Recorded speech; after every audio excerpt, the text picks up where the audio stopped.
Tu es notre Maître, notre Père, notre Seigneur. Merci pour ta parole. Merci pour ces 2 jours de formation, Papa. Enseigne-nous. Au nom de Yeshua, notre Seigneur et Sauveur, nous te prions. Dieu d'Israël. Amen. Gloire à Dieu. Nous sommes dans 1 Thessaloniciens chapitre 1er. Depuis quelques jours, le Seigneur me parle beaucoup de la... Depuis qu'on est quoi? On est mardi. Voilà, depuis dimanche, en fait, suite à une question qu'une sœur a posée à Caen, on était à Caen dimanche, et une sœur a posé une question sur la séparation, le fait d'être mis à part. Et il se trouve que dans cette semaine, comme je finissais, la semaine dernière, pardon, j'étais en train de travailler sur mon prochain livre, là, sur la Trinité, une doctrine étrangère à la Bible. Et j'ai eu à étudier un peu, à travailler un peu sur la séparation. Donc, du coup, la question de la sœur était tombée au bon moment. Et le Seigneur m'a vraiment mis à cœur de partager cet enseignement avec nous, avec vous, pendant cette formation de Didasco. Et mon constat personnel, je fais un constat depuis que j'essaie de servir le Seigneur. Il y a plusieurs constats sur l'état de nos églises. Et une des raisons pour lesquelles nous avons autant de problèmes dans les assemblées, qu'il y a autant de problèmes chez beaucoup de chrétiens, c'est le manque de fermeté face aux problèmes auxquels aux problèmes rencontrés. Et beaucoup de chrétiens ont du mal à prendre position véritablement pour le Seigneur. Et ça, c'est très humain, que l'on soit noir, blanc, africain, peu importe. L'homme, globalement, a des difficultés pour prendre une décision et rester ferme. Prendre une décision par rapport au Seigneur. Prendre position pour le Seigneur. Et d'ailleurs, Élie, le prophète, l'a constaté également dans 1 Roi chapitre 19. Il va dire au peuple, jusqu'à quand allez-vous boiter, hein? Donc, il va falloir choisir, soit c'est Dieu, Yahweh, soit c'est Baal. Donc, le Seigneur, notre Père, ne peut pas se servir de quelqu'un véritablement si cette personne a du mal à prendre position pour lui. Toutes les personnes que le Seigneur a utilisées, aussi bien dans les Écritures que dans l'histoire, aussi bien de l'Église que du christianisme, c'est des personnes qui ont su, à un moment donné, prendre position de manière claire et nette. D'accord? Et on ne peut pas prendre position véritablement si on n'est pas éclairé non plus. Et nous allons voir les 2 aspects de la séparation. Donc le titre, c'est la séparation. Et la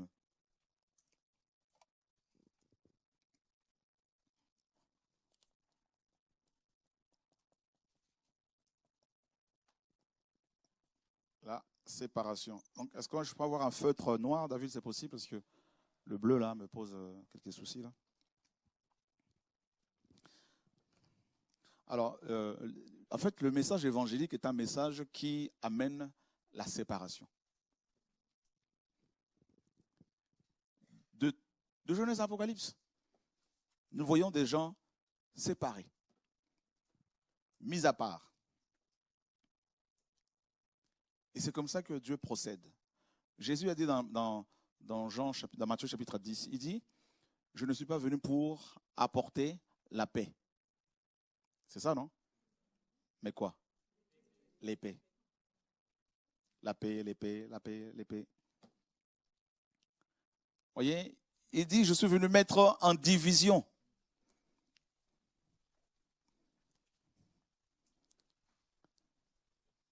Parce que le mot là, c'est vraiment division.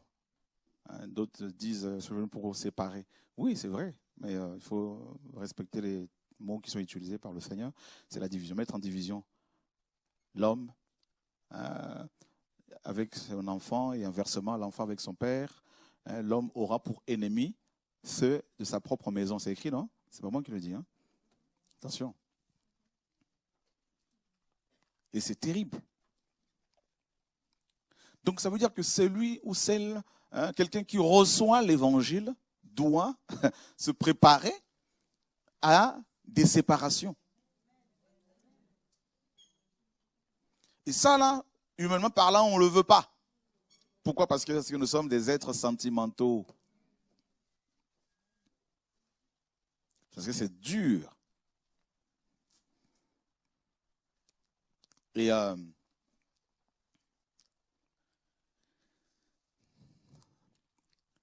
le feu. Donc, nous avons deux aspects. Hein. Il y a deux aspects dans la séparation. Le premier aspect a deux aspects. D'accord? Voilà. Donc, il y a deux pôles, voilà. Merci. Donc, nous avons la séparation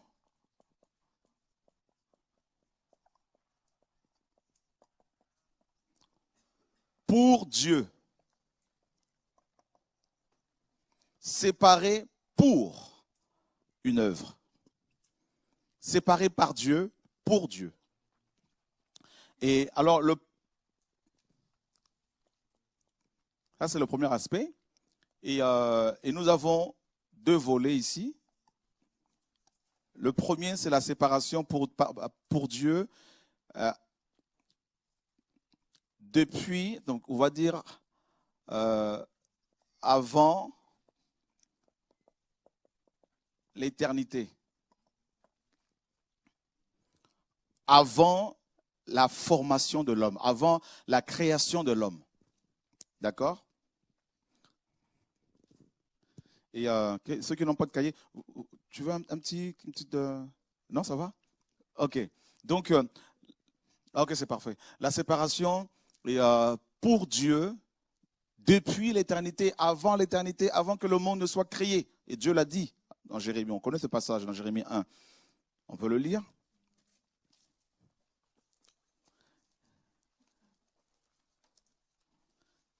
Jérémie chapitre 1er.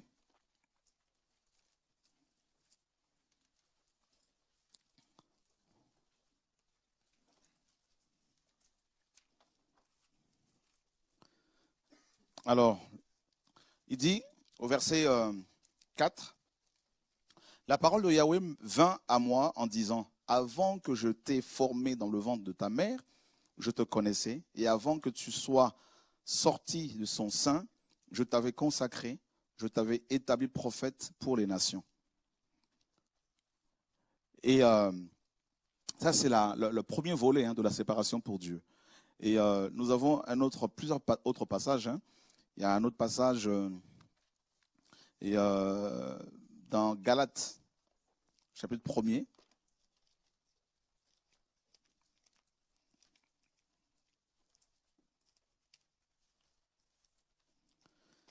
Galates, chapitre 1er. Et on va lire le verset... Ah, je suis dans Jacques, là. Voilà. Et à partir du verset 11, je vous le déclare donc, mes frères, que l'évangile que j'ai annoncé n'est pas selon l'homme, parce que je ne l'ai ni reçu ni appris d'aucun homme, mais par la révélation de Jésus-Christ. Car vous avez appris quelle a été autrefois ma conduite dans le judaïsme et comment je persécutais à outrance l'église de Dieu et la ravageais. Et comment j'étais plus avancé dans le judaïsme que beaucoup de ceux de mon âge et de ma race, étant le plus ardent zélateur des traditions de mes pères. Mais quand il a plu à Dieu qui m'avait choisi dès le ventre de ma mère et qui m'a appelé par sa grâce de révéler en moi son Fils afin que je le prêche parmi les gentils, aussitôt je ne consultais ni la chair ni le sang. Voilà. Donc Paul dit également ici qu'il était formé, appelé, consacré par le Seigneur dès le ventre de sa mère. Bon, on va aller voir encore dans Romains. On va beaucoup lire aujourd'hui, c'est des passages qui me viennent à l'esprit là. Romains chapitre 8, et au verset 29. « Car ceux qu'il a connus d'avance, il les a aussi prédestinés à être conformes à l'image de son Fils, afin qu'il soit le premier-né de beaucoup de frères. Et ceux qu'il a prédestinés. » Donc, dans la séparation pour Dieu, nous avons, comme on l'a vu, on a deux volets. Et dans le premier volet, c'est la séparation avant l'éternité, hein, depuis l'éternité passée. Donc là, nous avons la prédestination de Dieu. Il y a la prédestination.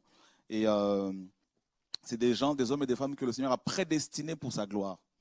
Je ne parle pas de la prédestination selon Calvin, hein, ou comment dire, un autre père de l'Église au VIe siècle, Augustin d'Hippone, qui disait que Dieu a prédestiné certaines personnes à l'enfer et d'autres au paradis. Ça, c'est faux.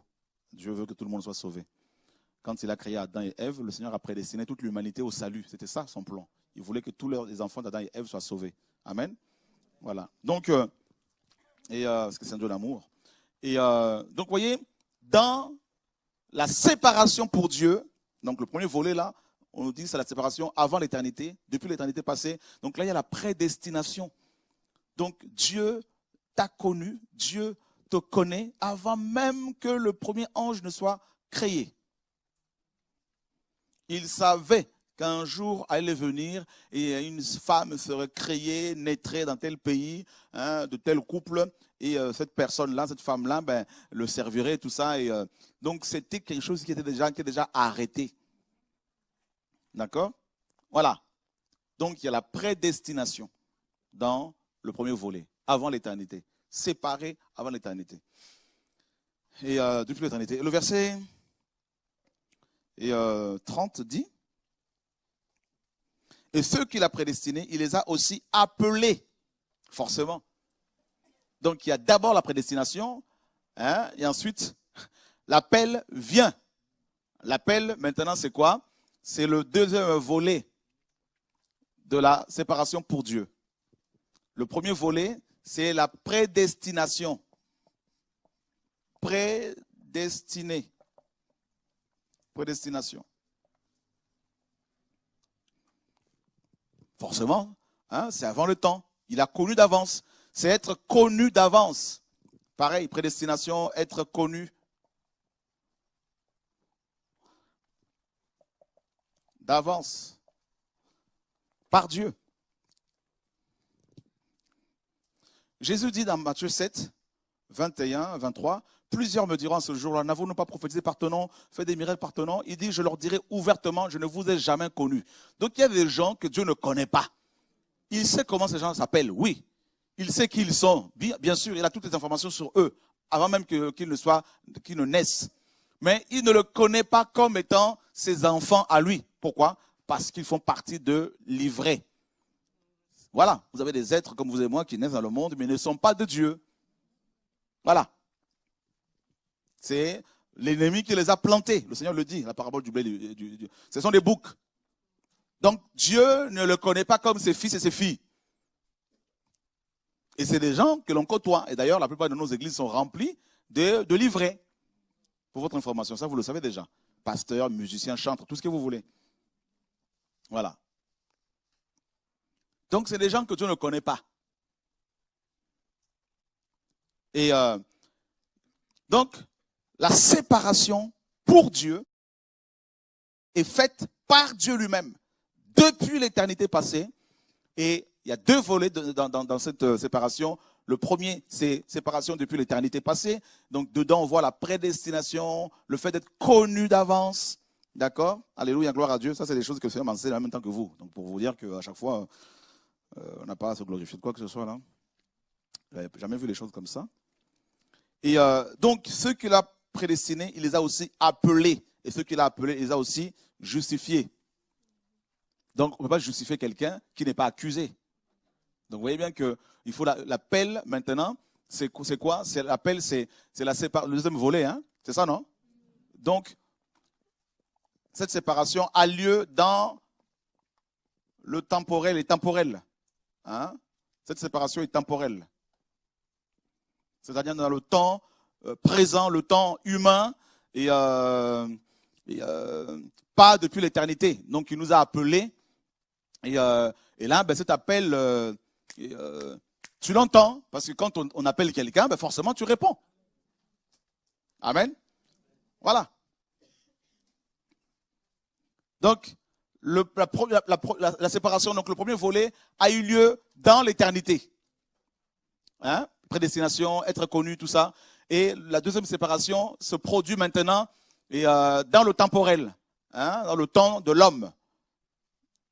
Voilà, dans l'âge présent. Et là, l'individu entend la voix de Dieu. Il y en a qui vont l'entendre audible, de manière audible. D'autres, ils vont avoir des songes, des visions. D'autres vont entendre une prédication qui va les convaincre du péché, n'est-ce pas? Ils vont reconnaître que Dieu les a parlé, leur a parlé. Dieu les a convaincus du péché et ils vont répondre naturellement à son appel. Voilà. Phonéo. Phone, phonétique. Donc on entend la voix. Voilà. Parce que la Bible dit que la foi vient de ce qu'on entend. Et ce qu'on entend vient de la parole du Seigneur. Et Jésus dit quoi? Il dit, personne ne peut venir à moi, dans Jean 6, 44, si le Père qui m'a envoyé ne le traîne. Donc, il dit que celui qui reçoit l'enseignement du Père vient à moi après. Et là, ça c'est les deux volets qui font partie de la première séparation, la séparation pour Dieu. Et effectivement, quand on regarde, on se rend compte qu'effectivement, ces deux réalités existent, hein, donc avant et après. Le temporel, l'éternité et le temporel. Paul le dit d'ailleurs. Paul ne savait pas que Dieu l'avait établi depuis l'éternité passée. Et il dit dans Galates 1, lorsque, n'est-ce pas, il dit quoi? Il dit, ben, par la grâce, hein, celui qui m'a mis à part depuis le sein de ma mère, hein, lorsqu'il a décidé de m'appeler, ben voilà, il m'a visité, il m'a révélé son fils et je n'ai pas été consulté ceux qui étaient apôtres avant moi. Donc les vrais appelés, les vrais séparés n'ont pas besoin des théologiens pour pouvoir servir le Seigneur. Non. Ils n'ont pas besoin d'une école théologique, d'une reconnaissance humaine avant de servir le Seigneur. Non. Ça, ce sont les appelés de l'Église humaine, organisationnelle, pyramidale, paganisée.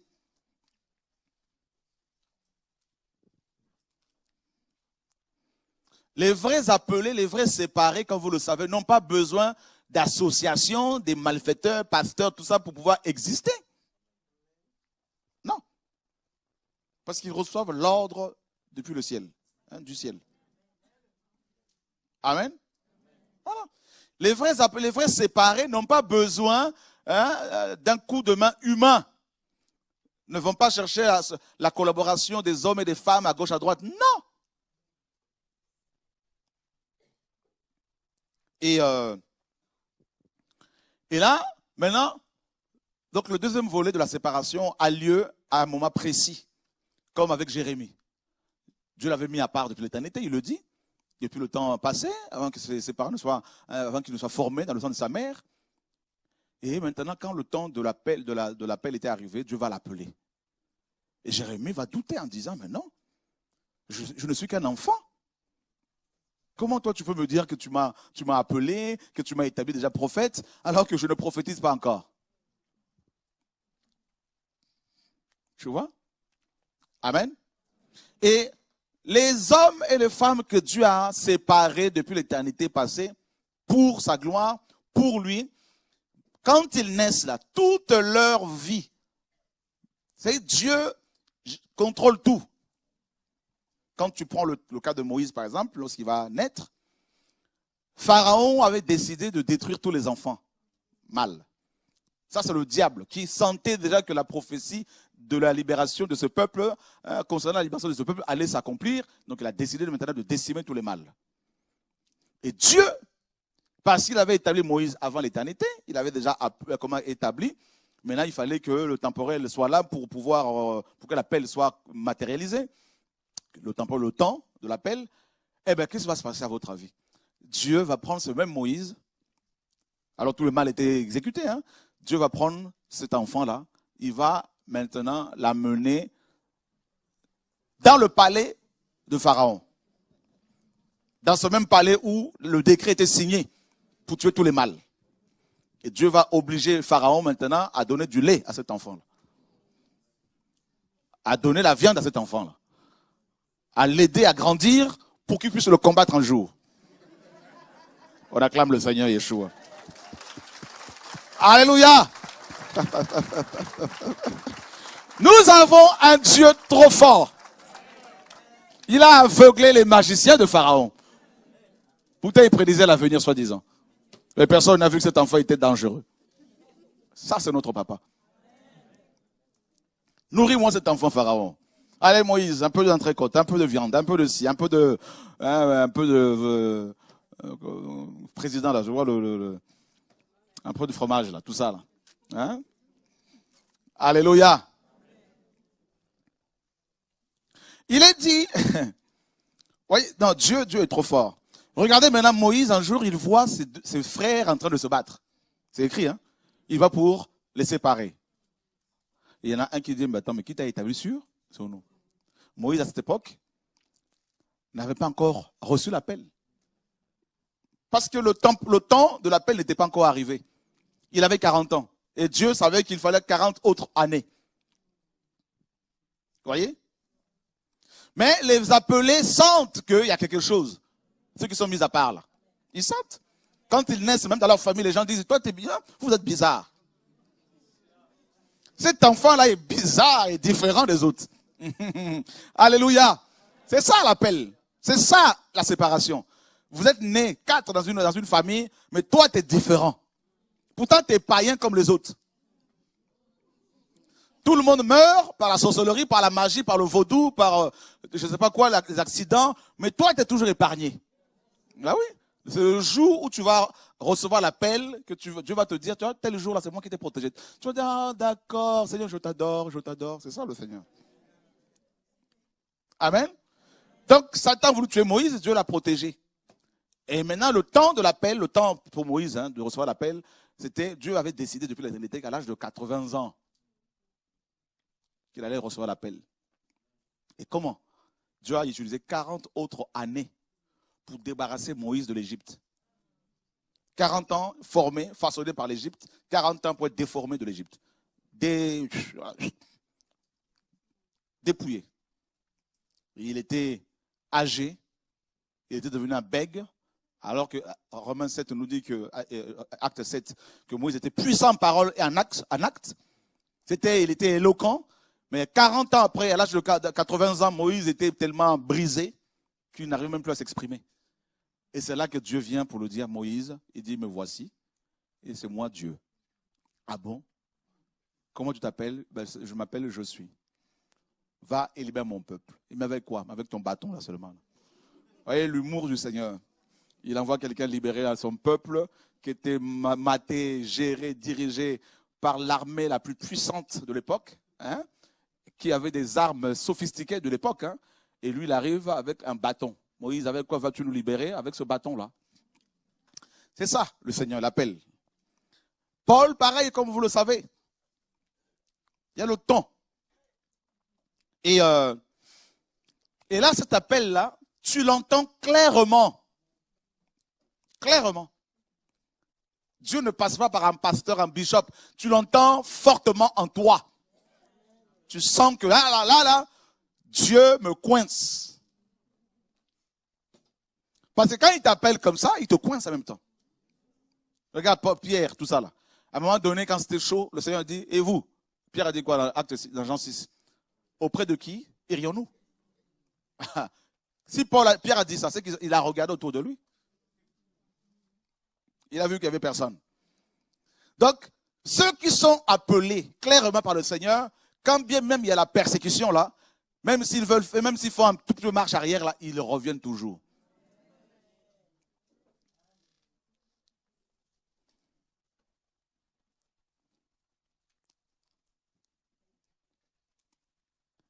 Alléluia. Et donc voilà, séparés pour Dieu. Et maintenant,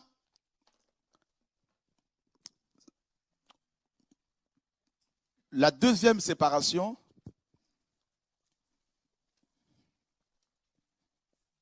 c'est la séparation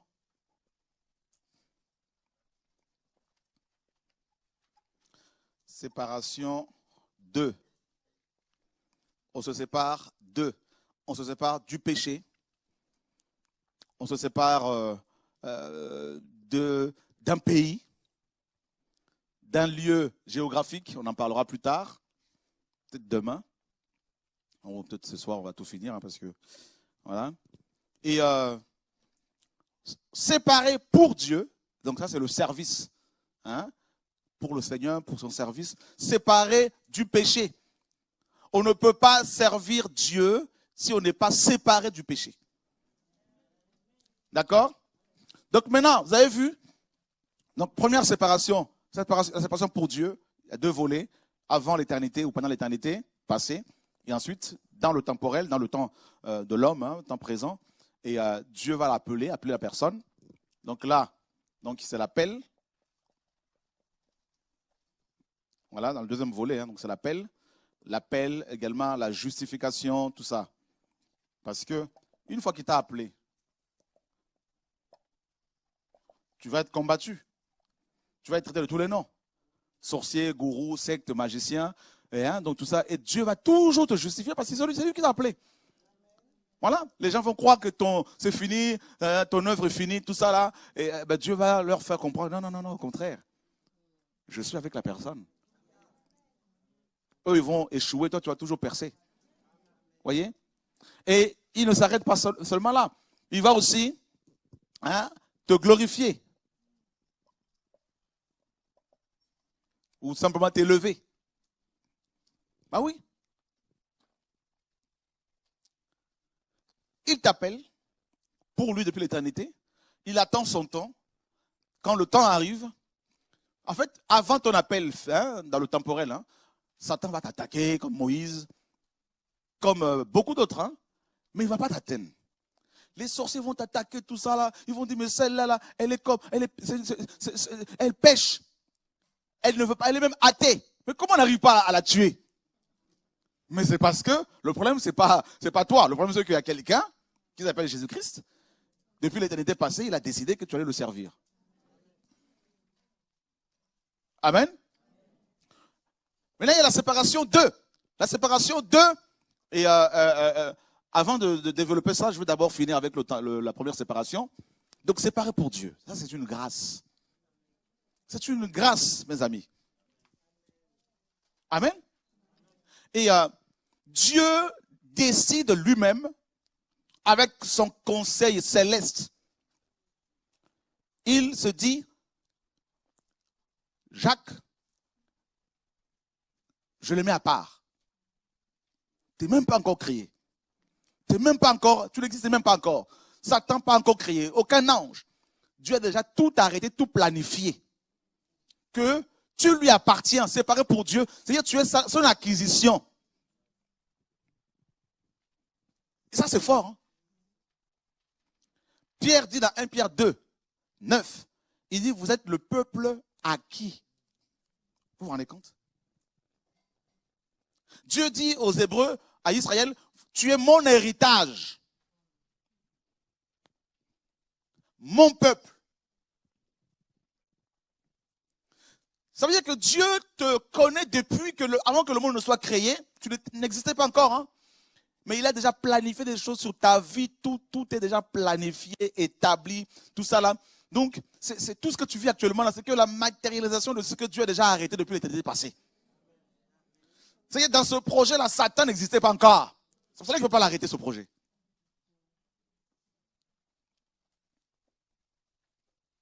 C'est pour cela que Dieu dit, ne touchez pas à mes oins. Il a dit, ne touchez pas, c'est un ordre. Quand Satan a attaqué Job, Satan a vu que Job avait autour de lui un rempart. C'est ce qui est écrit littéralement en hébreu. Il va à gauche, il y a un rempart. À droite, pareil, devant, derrière, en dessous, en haut. Il était rempli de protection. Il va voir ailleurs. Et Dieu lui dit alors, Satan, c'est comment? Oh non, mais je vais te me promener. Et dans ta promenade, là, tu n'as pas vu Job, là? Ah si, justement, tu l'as protégé, là. Voilà. Mis à part. Le jour où tu es sorti indemne de cet accident-là, alors que tu ne te croyais pas en Dieu, c'est parce qu'il y a l'appel.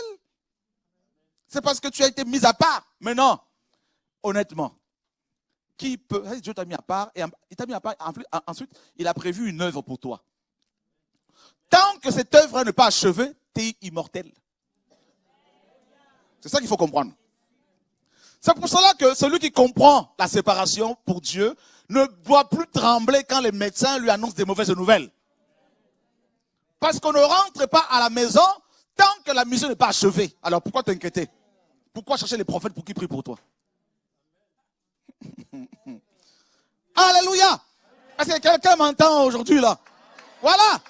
On acclame le Seigneur, gloire à Dieu. Frères, soyez éclairés. Jésus est trop fort.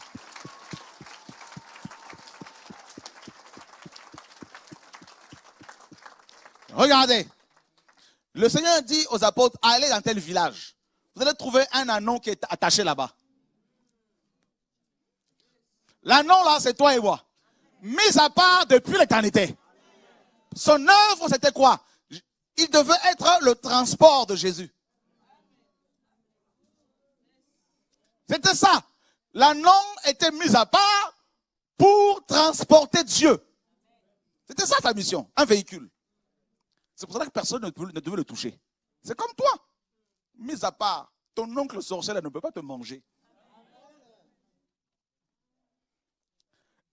Même si un grand essaie de t'atteindre, là, Dieu va l'enlever. Regardez, je vais vous dire une chose. Jacques, l'apôtre, a fini sa mission. Dieu a permis qu'Hérode lui coupe la tête. C'est écrit, non?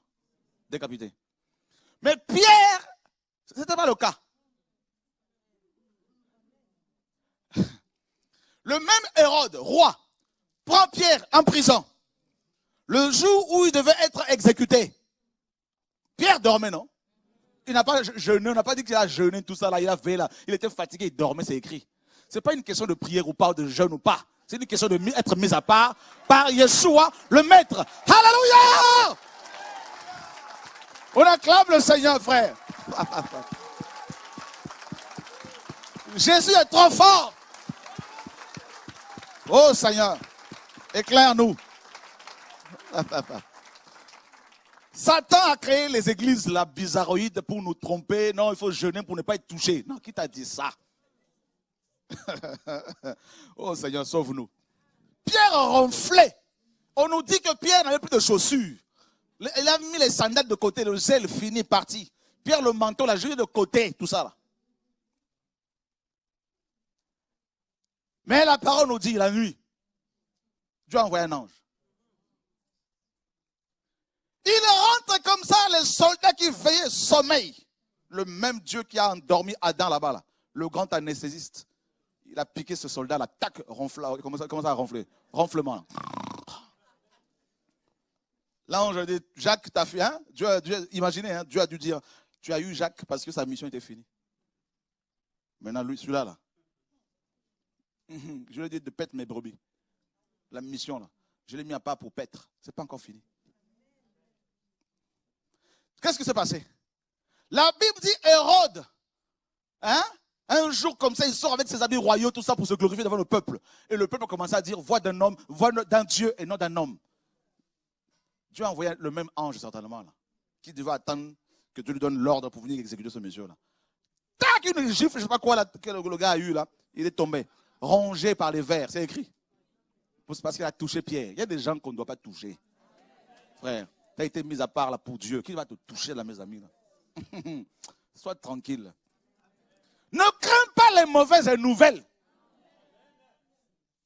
Frère, moi je dors tranquillement. Je veux prier comme je veux. Mais quand on les attaque, avant je tremblais. Dieu m'a dit, tu vas trembler pourquoi? Alors regardez, Didasco là, c'est plein. Premier soir. Oui, il y a des choses. Dieu t'a mis à part pour lui. Frère, tu es sa propriété, mon frère. Il faut que tu comprennes ça. Jésus est trop fort. Il dit à Pierre, il dit aux apôtres, allez, détachez-le-moi cet anneau-là. Amenez-le-moi. Si on vous demande pourquoi le détachez-vous, il n'a pas dit, dites Jésus-Christ de Nazareth, celui qui a créé le monde, tout ça. Il n'a pas besoin de CV, tout ça. Il dit, dites simplement, le maître en a besoin. Être mis à part là pour Dieu, c'est Dieu a besoin de quelqu'un. Tu te rends compte? Dis à ton voisin, Dieu a besoin de moi. Dis-lui, il faut qu'il comprenne ça. S'il est sorcier, il ne va pas te toucher, il va comprendre que Dieu a besoin de toi. Alléluia! Imaginez le président Macron, par exemple, président français, envoie quelqu'un ici à Évry pour dire, allez me chercher, il envoie les militaires, allez me chercher, hein, monsieur Pierre qui est à Évry, parce que j'ai besoin de lui pour travailler avec moi, pour travailler pour moi.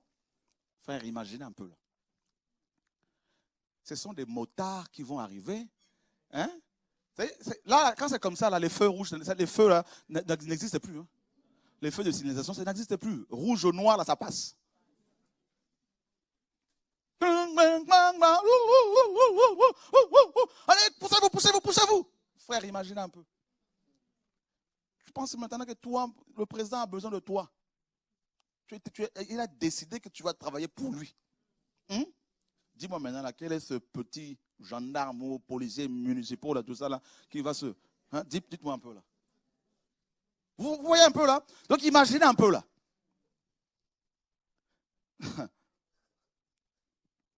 C'est toi que tu n'es pas au courant. Mais, il y a des choses qui se passent.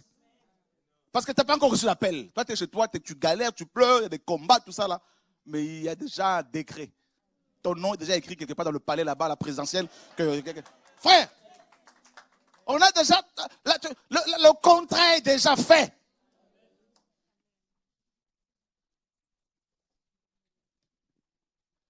C'est pour cela que vous allez voir, il y a des amis de vous, de vos amis qui sont morts, hein, des gens bizarres qui sont. Mais toi, tu es toujours là, tu dis Seigneur, mais j'aurais pu mourir ce jour-là. Ce jour-là, je mangeais, je me suis étouffé, tout ça. Mais, je suis toujours en vie. Mais qu'est-ce que tu as mérité? C'est parce que Dieu t'a mis à part de tout. Séparé. Quelle grâce! Quelle grâce! Séparé pourquoi? Premièrement, c'est pour l'adorer. Oh, ça j'aime ça là. Regardez, Éphésiens chapitre 1er, j'aime ce passage-là. Éphésiens 1.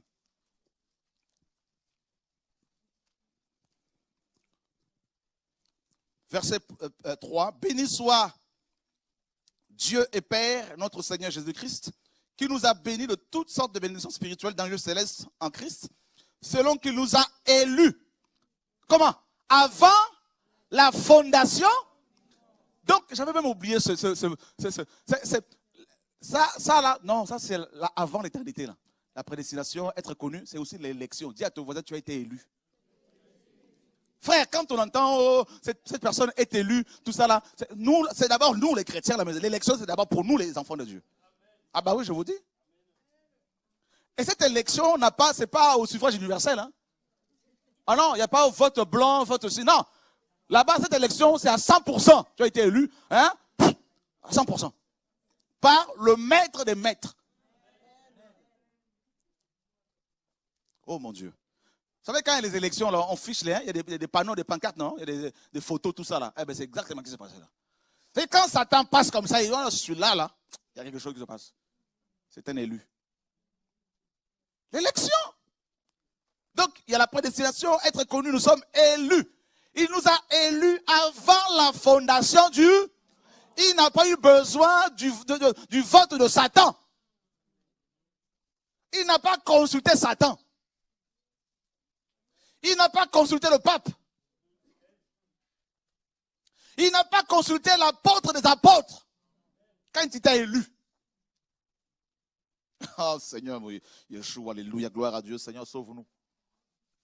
Quand les gens te posent la question, c'est qui ton père spirituel? Sinon, on ne va pas te regarder. Je disais à un pasteur qui disait la dernière fois, il me disait, non mais vous savez, tu sais, actuellement, là, il faut quand même que chacun ait un père spirituel pour être reconnu. Je dis, oh, quand Dieu m'a élu, là, ce père spirituel, il dit où? Il dit, non, c'est un orgueil. Non, ce n'est pas de l'orgueil. C'est lui qui a la connaissance, là. Il ne peut plus se faire manipuler. Non. Avant la fondation du monde, pour quelle raison? Regardez bien. Selon qu'il nous a élus en lui. On n'a pas dit c'est ailleurs, hein, en lui. Avant la fondation du monde, afin que nous soyons saints et irrépréhensibles devant lui dans la charité, nous ayons prédestinés pour nous adopter. Donc, aussi adopter. Mon Dieu, adopter. Ça, il y a plein de choses à dire. Hein. Adopter pour lui par Jésus-Christ selon le bon plaisir de sa volonté, à la louange de la gloire de sa grâce. En fait, nous avons été adoptés pour plusieurs choses. On nous dit pour être saints Saint ici, c'est quoi? Sanctifié, être séparé, être mis à part, consacré. Comme il a dit à Jérémie, je t'ai consacré, Kadash en hébreu. Être, n'est-ce pas, mis à part, être sanctifié, être dédié, c'est la dédicace. Comme on dédicaçait les temples à l'époque, Dieu t'a dédicacé avant ta création. Mais ça, c'est terrible, mon ami, là. Alléluia. C'est pour être saint, pour la louange, pour l'adoration. En gros, tout simplement, il a décidé qu'il allait te créer pour que tu l'adores, pour que tu le célèbres, pour que tu le serves. Mais le vrai service, le plus grand service, ça vous le savez déjà, c'est l'adoration. Et c'est quoi l'adoration? Ce n'est pas d'abord chanter. C'est la sanctification, c'est la sainteté, c'est la crainte de Dieu. C'est quand Dieu te regarde comme ça, après ton appel dans le temporel, Dieu est dans la joie.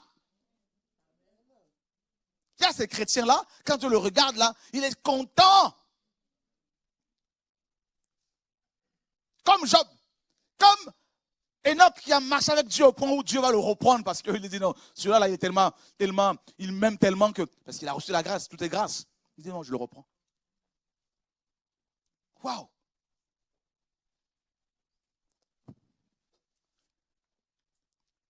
Donc Dieu t'a mis à part pour ne pas que tu sois, pour que tu lui sois entièrement dédié, consacré, totalement dévoué. C'est ça d'abord. Ce n'est pas d'abord pour diriger une assemblée, pour prêcher. Non, ce n'est pas d'abord ça. Dieu te veut, on dit bien en lui. C'est pour lui d'abord. C'est pour cela qu'il a donné les deux plus grands commandements. Il dit, tu dois aimer Dieu de tout ton cœur, de toute ton âme, de toute ta foi, de toute ta pensée, ou ton esprit. C'est d'abord Dieu, sa présence. Waouh, Seigneur! Il est tellement jaloux qu'il te veut pour lui. Il t'a créé pour lui. Séparé pour lui. Séparé pourquoi? Mais pour le service. Vous savez, l'adoration, l'intimité est comme cette racine qui soutient cet arbre. L'arbre, on peut dire, c'est le service public. Tout le monde le voit. Mais la racine de cet arbre-là, la fondation, c'est l'intimité. Même les organes vitaux, on ne les voit pas. Voilà la fondation de l'homme. Hein? Nos squelettes, là, on ne les voit pas, cachés. Ah, mais pourtant, on ne peut pas vivre sans les os. Vous voyez? C'est terrible, hein? Donc Dieu nous fait, quand on regarde la création de l'homme, quand on regarde l'homme, on se rend compte qu'en fait, la force vitale de l'homme vient de l'intérieur. Tu peux vivre sans les jambes, sans les cheveux, mais sans le cœur, sans les reins, c'est impossible. Les intestins, ouais, les organes là, ils sont à la fois indispensables, et tout ça là, et fragiles. Voilà l'intimité.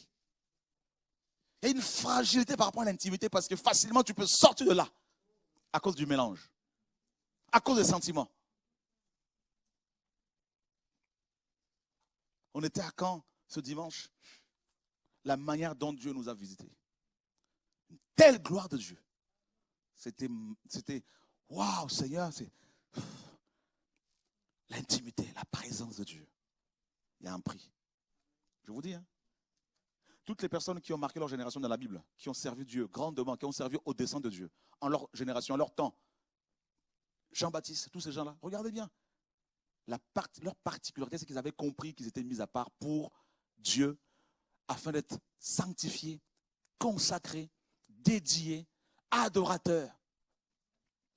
C'est pour cela que Moïse pouvait s'absenter, être sur la montagne pour être avec Dieu. C'est pour cela que Élie pouvait être dans les grottes pour être avec Dieu.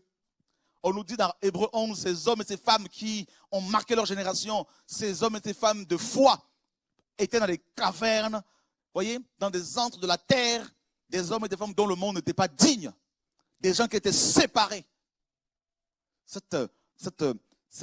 Ce caractère de Christ, ce qui a manqué, ce qui manque aujourd'hui. Beaucoup de gens ne savent plus pourquoi Dieu les a appelés, pourquoi ils ont été mis à part, pour quelles raisons. Ils vont mettre l'accent sur tout ce qui est visible. Ils ne mettent pas l'accent sur l'essentiel, la consécration.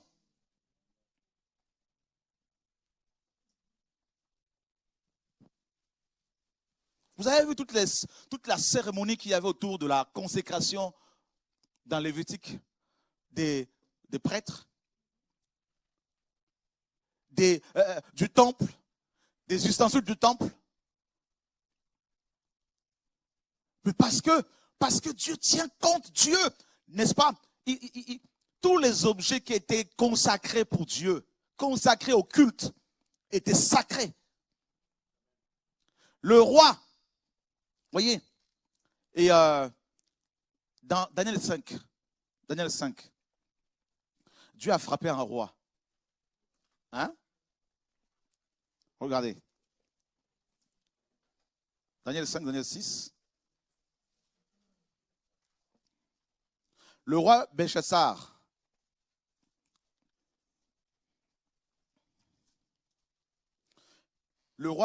donna un grand festin à ses grands au nombre de 1000 et il buvait le vin devant ses 1000 courtisans. Et ayant goûté au vin, Belchassar ordonna qu'on apporte les vases d'or et d'argent que Nebuchadnezzar, son père, avait enlevés du temple de Jérusalem, afin que le roi et ses grands, ses femmes et ses concubines s'en servent pour boire. Et si vous lisez, vous verrez que qu'est-ce que Daniel lui a dit plus tard? Eh bien, parce que tu as utilisé ces objets consacrés, hein, eh bien, Dieu a décidé de te frapper parce que tu as été léger. Voyez? Ah oui. On ne touche pas aux choses sacrées. Ah oui. Dieu dit les premiers-nés en Israël me sont consacrés. Ah oui. Consacré pour Dieu. Dieu est tellement jaloux. Tellement jaloux. Si toi, en tant qu'appelé de Dieu, tu ne sais pas que tu as été mis à part pour Dieu, et si tu ne réalises pas que tu dois, mes amis, que tu dois être consacré au Seigneur dans ta vie de tous les jours par rapport à ton intimité d'abord. C'est ce que Dieu veut d'abord. Si tu ne comprends pas ça, tu n'iras pas loin. La moindre tentation, tu vas tomber. La moindre épreuve, tu vas céder. Une belle parole, tu vas lâcher. Parce que tu ne sais pas pour quelle raison Dieu t'a mis à part.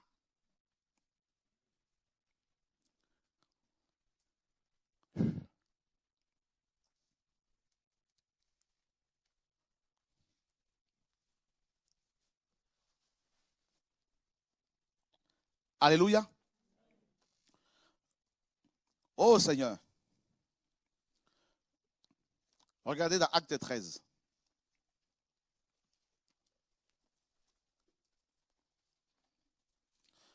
À partir du verset 1er. Or, il y avait dans l'église qui était à Antioche des prophètes et des docteurs. Barnabas, Siméon appelé Niger, Lucius le Cyrénien, Manahen, qui avait été élevé avec Hérode, le tétrarque, et Saul.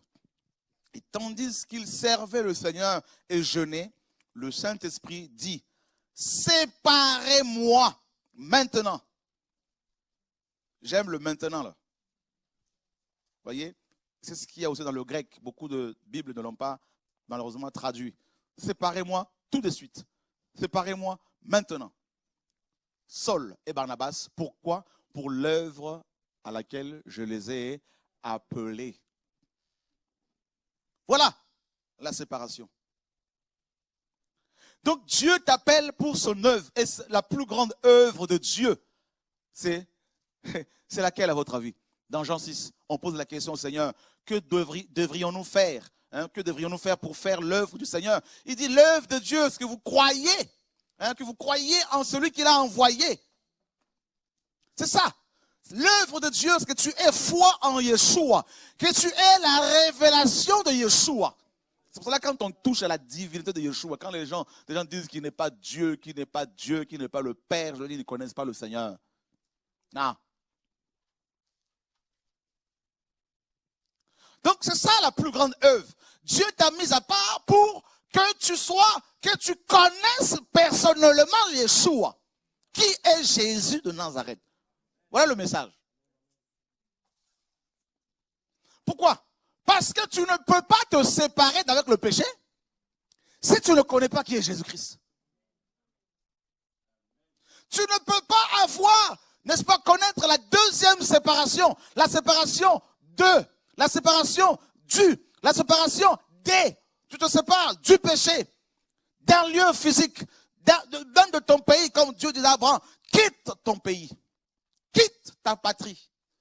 C'est une séparation, la deuxième séparation, on va en parler tout à l'heure, c'est une séparation premièrement par rapport au péché, sur le plan spirituel, c'est une séparation par rapport à un lieu géographique, c'est une séparation par rapport à la mauvaise compagnie. Voyez? C'est terrible, hein? Tu ne peux pas avoir cette deuxième séparation, parce que là, la deuxième séparation nécessite ta collaboration. La première, tu n'en es pas conscient parce qu'elle a eu lieu depuis l'éternité passée, mis à part pour une œuvre, et l'œuvre en question, c'est l'intimité avec Dieu, l'intimité avec Yeshua. La deuxième séparation, là c'est toi maintenant qui dois prendre, la décision. Parce que Dieu t'en donne les moyens. Et le problème, c'est que beaucoup ne veulent pas abandonner les choses, abandonner la mauvaise compagnie, parce qu'ils sont dans les sentiments.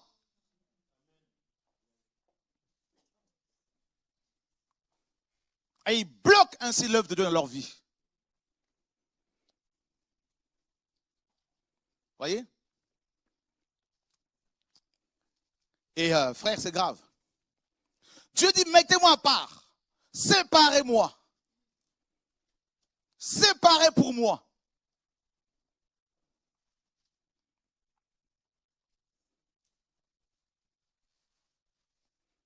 Et la deuxième séparation, elle est continuelle, parce que juste, ça a un rapport avec la croissance spirituelle. Jusqu'à ta mort, Dieu va devoir t'amener, il va te demander de te séparer de certaines choses à chaque fois.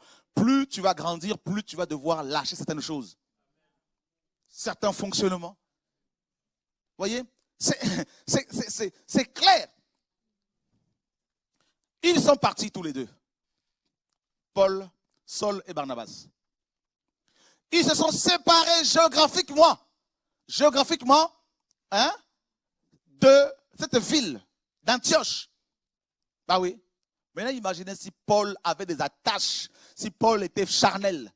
Il allait commencer comme la femme de Lot. Quand il fallait quitter Sodome et Gomorrhe, elle a préféré s'arrêter et regarder derrière. Et on sait ce qu'elle est devenue. Vous voyez? Sentiment. Ah ouais. Et là, ils quittent Antioche physiquement. Ils vont faire l'œuvre ici et là. Ils avaient Jean avec eux pour les aider. Jean-Marc, pas Jean l'apôtre. La parole nous dit qu'à un moment donné, Paul va se séparer de Barnabas. Parce que Paul avait une mission. Dieu t'a séparé depuis l'éternité, on l'a vu, pour une mission. La mission la plus grande que Dieu t'ait confiée, que Dieu nous ait confiée, c'est la connaissance de Yeshua. C'est être en intimité avec Dieu lui-même. Parce que tu peux avoir un grand ministère, mais si tu ne connais pas Dieu, tu es rien. C'est ça le plus grand commandement. Connaître son Dieu, aimer son Dieu de tout son cœur. C'est ça la plus grande loi. Voyez? Mais non. Il continue. À un moment donné, on nous dit que Jean ils vont se séparer d'avec Jean. C'est écrit dans Acte 13. C'est-à-dire Jean va se retirer d'eux. Et à un moment donné, Paul dit, Barnabas, qui était cousin de Jean-Marc, dit à Paul, on va prendre Jean-Marc avec nous, on va partir en mission de nouveau, le reprendre. Paul dit, non, il s'est séparé d'avec nous depuis longtemps. Non, tu le laisses, on va. Non, il y a eu une discussion. Maintenant, il fallait faire un choix. Paul était visionnaire. Paul avait une mission. Comme toi, tu peux avoir une mission. Tu fais comment? Les sentiments? Tu vas rater la mission. Là. Paul est parti ailleurs. Barnabas, pareil. Et là, mes amis, on connaît la suite. Et si vous lisez la vie de Paul, sa vie était une succession de séparation. Vous lisez la vie de Jésus-Christ, notre maître. Sa vie était une succession de séparation. C'est ça la vie chrétienne. Donc, mis à part, ici, là, depuis l'éternité, tu es prédestiné pour, Paul dit, prédestiné pour être semblable à Christ. C'est ça la plus grande œuvre. Et quand on regarde Jésus, Jésus c'était qui? Les gens pensent que c'est celui qui fait des miracles. Jésus, on a oublié le côté révolutionnaire. C'est quelqu'un, regardez, c'est quelqu'un qui, on nous dit, Hébreux 6, 7, 26 nous dit qu'il était séparé des pécheurs. Il pouvait être physiquement avec les pécheurs pour leur annoncer la parole, mais il était séparé par rapport à l'immoralité. Séparé.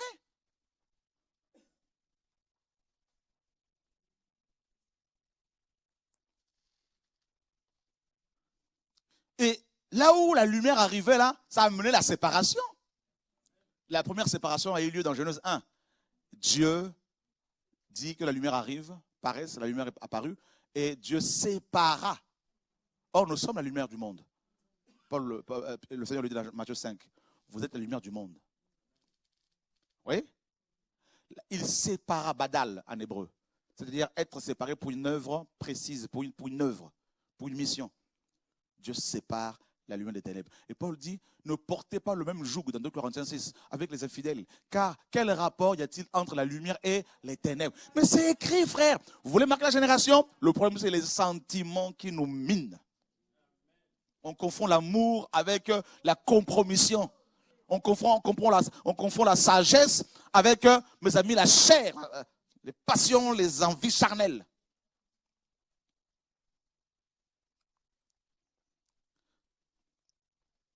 Oh Seigneur, sauve-nous. Donc vous avez compris la première séparation. Séparé depuis l'éternité pour être semblable à Christ. C'est tout. Parce que c'est lui le modèle. Il n'y a pas d'autre modèle, c'est lui le modèle. C'est pour cela, personnellement, honnêtement, mon message le plus grand, c'est Christ. C'est Jésus-Christ de Nazareth. C'est ma vie. C'est tout. Mon modèle parfait, mon Seigneur, mon Sauveur, mon chemin, tout. Mon Père, mon Maître, tout, il est tout pour nous. Tout ce dont on a besoin. Et Paul dit dans Colossiens 2,10, il dit, nous sommes comblés en lui. Donc, il n'y a pas un président, un roi ou un ministre qui peut me combler un milliardaire. Non. C'est lui, la mission. C'est lui. Tu as été mis à part pour être comme lui. Tu n'as pas été mis à part pour être comme moi. Tu n'as pas été mis à part pour chercher les hommes. D'abord, c'est d'abord Christ. C'est lui qu'il faut imiter. Christ en tant que berger, Christ en tant qu'agneau, Christ en tant que frère, Christ en tant qu'homme, Christ en tant que Dieu. Il a plusieurs aspects dont on a besoin dans la vie de tous les jours. L'aspect, n'est-ce pas, de l'époux, tu en as besoin pour être un époux. L'aspect de l'homme pour être un homme selon Dieu. L'aspect du fils pour être un fils. L'aspect de tous les aspects. Donc c'est lui. Le message central. Maintenant, pour être semblable à lui, parce que tu as été mis à part pour ça, il faut une séparation d'avec le mal. La séparation d'avec la mauvaise compagnie. Plus tu grandis, plus tu pries, plus tu marches avec Dieu, plus il va te faire séparer des choses, des personnes, de la manière de concevoir la vie, pour que tu ressembles de plus en plus à Jésus de Nazareth. Et c'est là que ça coince justement. Allons voir la séparation d'avec. Nous sommes dans 1 Thessaloniciens, chapitre 1er. Le verset 9. Car eux-mêmes racontent de quelle manière nous sommes arrivés chez vous et comment vous vous êtes convertis à Dieu en vous séparant des idoles pour servir le Dieu vivant et vrai. Alléluia. Oh, j'aime cette parole-là. Vous voyez, on ne peut pas. Rappelez-vous bien que nous avons été mis à part pour servir Dieu depuis l'éternité. Mais dans le temporel, on ne peut pas servir Dieu sans la séparation d'avec le péché.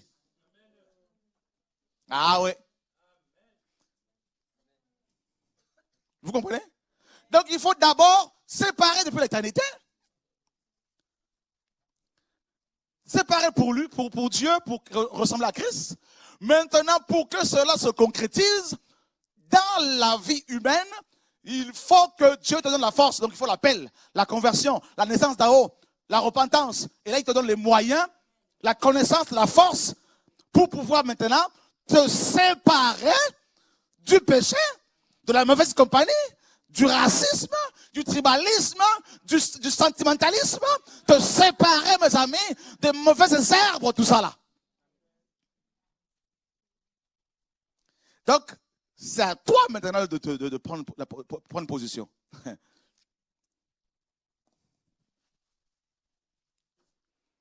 Paul n'a pas dit Dieu vous a séparé des idoles. Il dit vous êtes séparés des idoles, qui étaient des faux dieux. Waouh, Seigneur. Mon Dieu. Alléluia. Séparés. Ici, là, la séparation dans ce passage-là veut dire aussi distance. Prendre ses distances. Bah ouais. Prendre ses distances. Et parce que si tu ne prends pas de distance par rapport au péché, d'abord, par rapport à la mauvaise compagnie, par rapport à la fausse église, Dieu dit quoi? Sortez du milieu d'elle, n'est-ce pas? Quittez Babylone, mon peuple. C'est écrit, non? Dans 2 Corinthiens 6 et l'Apocalypse 18:4. Sortez du milieu d'elle, c'est un ordre. Et le verbe ici est au présent continu. C'est-à-dire tous les jours, nous sortons. Parce que tous les jours, Dieu nous montre des choses et nous grandissons. Sors de cette mauvaise pensée. Ah oui. C'est terrible, hein? Alléluia. Séparé. Et la séparation d'avec, la séparation de, la séparation des, du, toute cette séparation-là, tous ceux qui ont marqué leur génération ont eu à passer par là. Dieu dit à Moïse, sors! Il est sorti. Prince ou pas. Il a quitté l'Égypte. Il a laissé palais, villa, tout ce que tu veux. Dieu dit à Abraham, quitte ta patrie. Va pour toi dans un pays que je te montrerai. C'est la marche par la foi là maintenant. Alléluia. C'est un saut vers l'inconnu. Frères et sœurs, à un moment donné, Abraham sort avec Lot, avec son père, Térak. Lot, dont le nom signifie voile. Il y a des gens là, ils deviennent à un moment donné des boulets pour vous.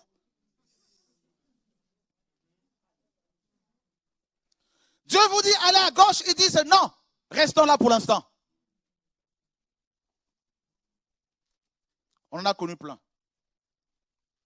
Beaucoup même, à ce qui me concerne, ils disent, ils n'écoutent pas. Mais eux qui écoutent le Seigneur, ils tournent en rond. Moi qui n'écoute pas, je perce grâce au Seigneur. Donc, cherchez l'erreur. Donc, il faut écouter le Seigneur pour pouvoir avancer. Vous voyez ce que je veux dire? Donc, c'est terrible. Hein? C'est terrible. Paul, des prophètes sont arrivés. Paul ne va pas à Jérusalem, ne va pas à Jérusalem, tu vas mourir. Paul dit, j'irai. Les sentiments. Il y a des prophéties que vous allez recevoir qui peuvent vous induire en erreur. Les prophètes ont reçu, même à Agabus, que Paul allait être arrêté à Jérusalem. C'était vrai comme révélation. Mais ils ont mis du sentiment. Ils ont rajouté, c'est-à-dire n'y va pas. Dieu ne leur a pas dit, dites à Paul de ne pas y aller. Dieu leur a montré que Paul allait être arrêté. C'était dans son plan parfait. Mais ils ont voulu le détourner de sa mission. C'est pour cela que celui qui a reçu la mission, là, il doit être dans l'intimité pour ne pas être manipulé par des visions, des songes, des prophéties. Parce que ça va vite. Plus Dieu te confie une responsabilité, des responsabilités, plus les erreurs que tu peux commettre là, une erreur que tu peux commettre va être fatale. Plus ton jugement sera grand.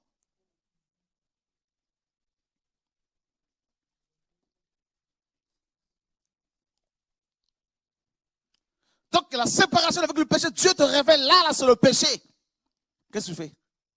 Seigneur, pardon. J'arrête parce que tu me donnes les moyens de le faire. J'abandonne le péché. Je le confesse. Masturbation, mensonge, racisme, tout ça, la rébellion. J'arrête, Seigneur, pardon. L'orgueil.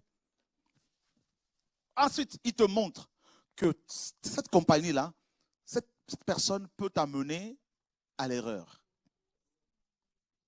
Je te révèle clairement. Je ne dis pas qu'il faut aller divorcer avec vos femmes, avec vos maris, c'est pas ça. Je parle de la mauvaise compagnie. Voyez? Alléluia. Regardez, Paul dit quoi?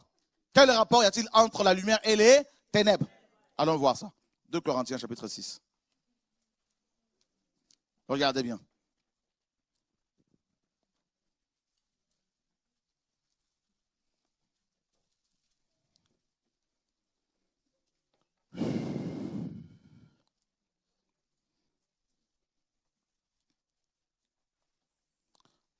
Il dit au verset 14, ne portez pas un même joug avec les incrédules, car quelle communion y a-t-il entre la justice et l'iniquité? Ou quelle communion y a-t-il entre la lumière et les ténèbres? Et quel accord y a-t-il entre Christ et Bélial? Ou quelle part a le fidèle avec l'incrédule? Et quel rapport y a-t-il entre le temple de Dieu et les idoles?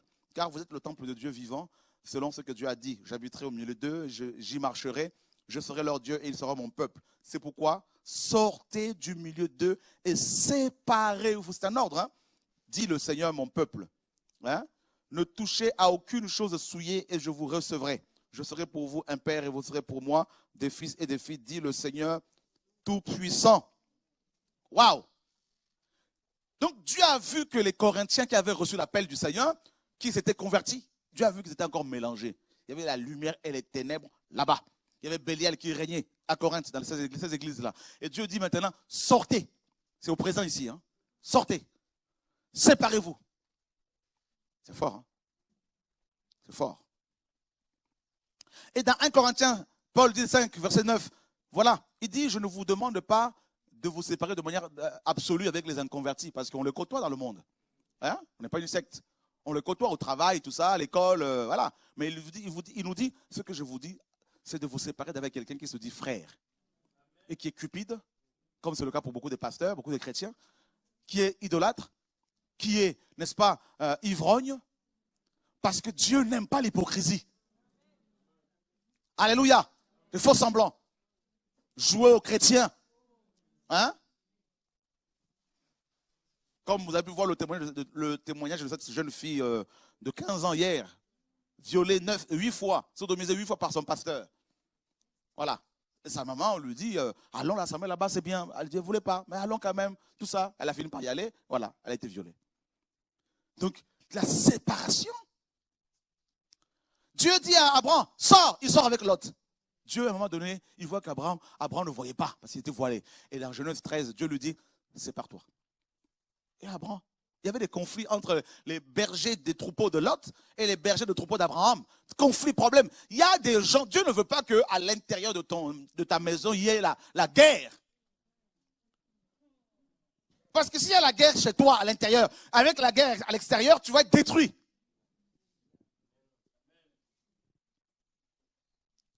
Alléluia. Wow. Frères et sœurs, même dans la vie de tous les jours, là, regardez bien, hein, Dieu me donne une pensée là, par rapport à la séparation. Nous mangeons. À un moment donné, on va se séparer d'avec les déchets, non? Ah ouais. On va évacuer. Parce que tu regardes les déchets là, tu vas avoir des problèmes. Vrai ou faux? Voilà. Donc tu vas voilà, aux toilettes, tu vas uriner, tu évacues des toxines, tout, ça sort. Vrai ou faux? L'urine, c'est ça. Les déchets. Les reins nettoient, gardent les vitamines, tout ça. Hein, tout ça là pour le corps. Et le reste, c'est les toxines. Allez, ça évacue. C'est ça, la séparation. Toi, maintenant, si tu dis l'urine, là, je garde ça pour moi. Problème.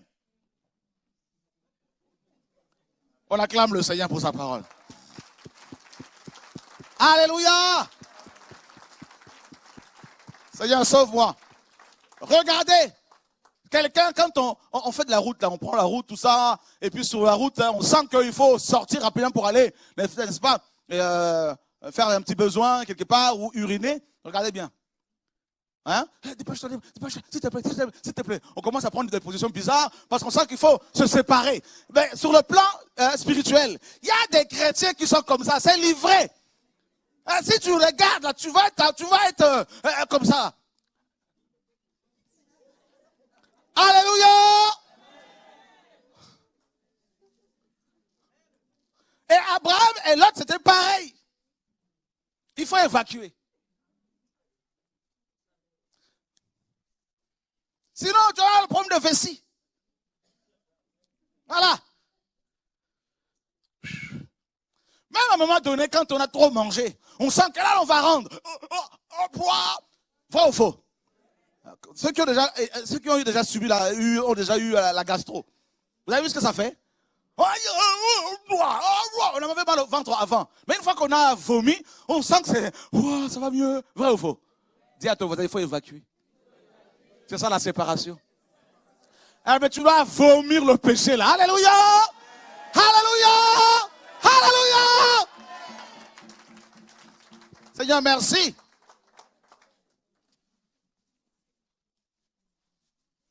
Et si tu ne veux pas évacuer, maintenant Dieu va te faire évacuer la chose par la force. C'est ce qui se passe. Parce qu'il t'aime.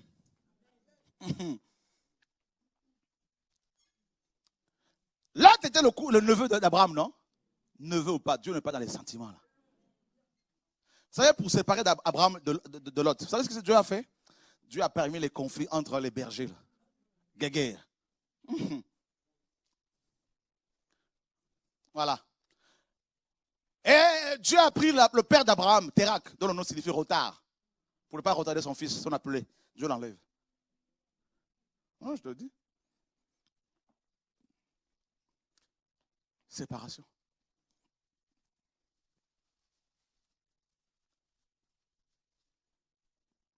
Frère, sœur,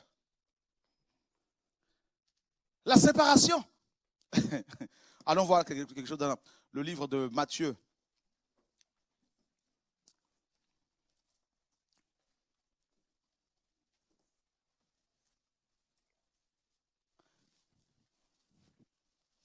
Chapitre 19, verset 6.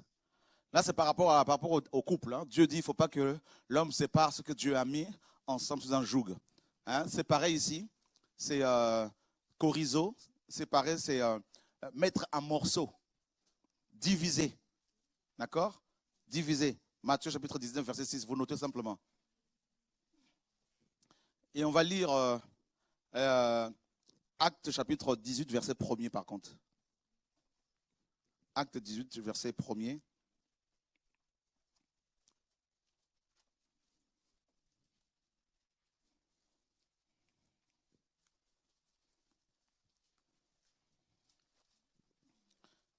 Et Romains chapitre 8, verset 39.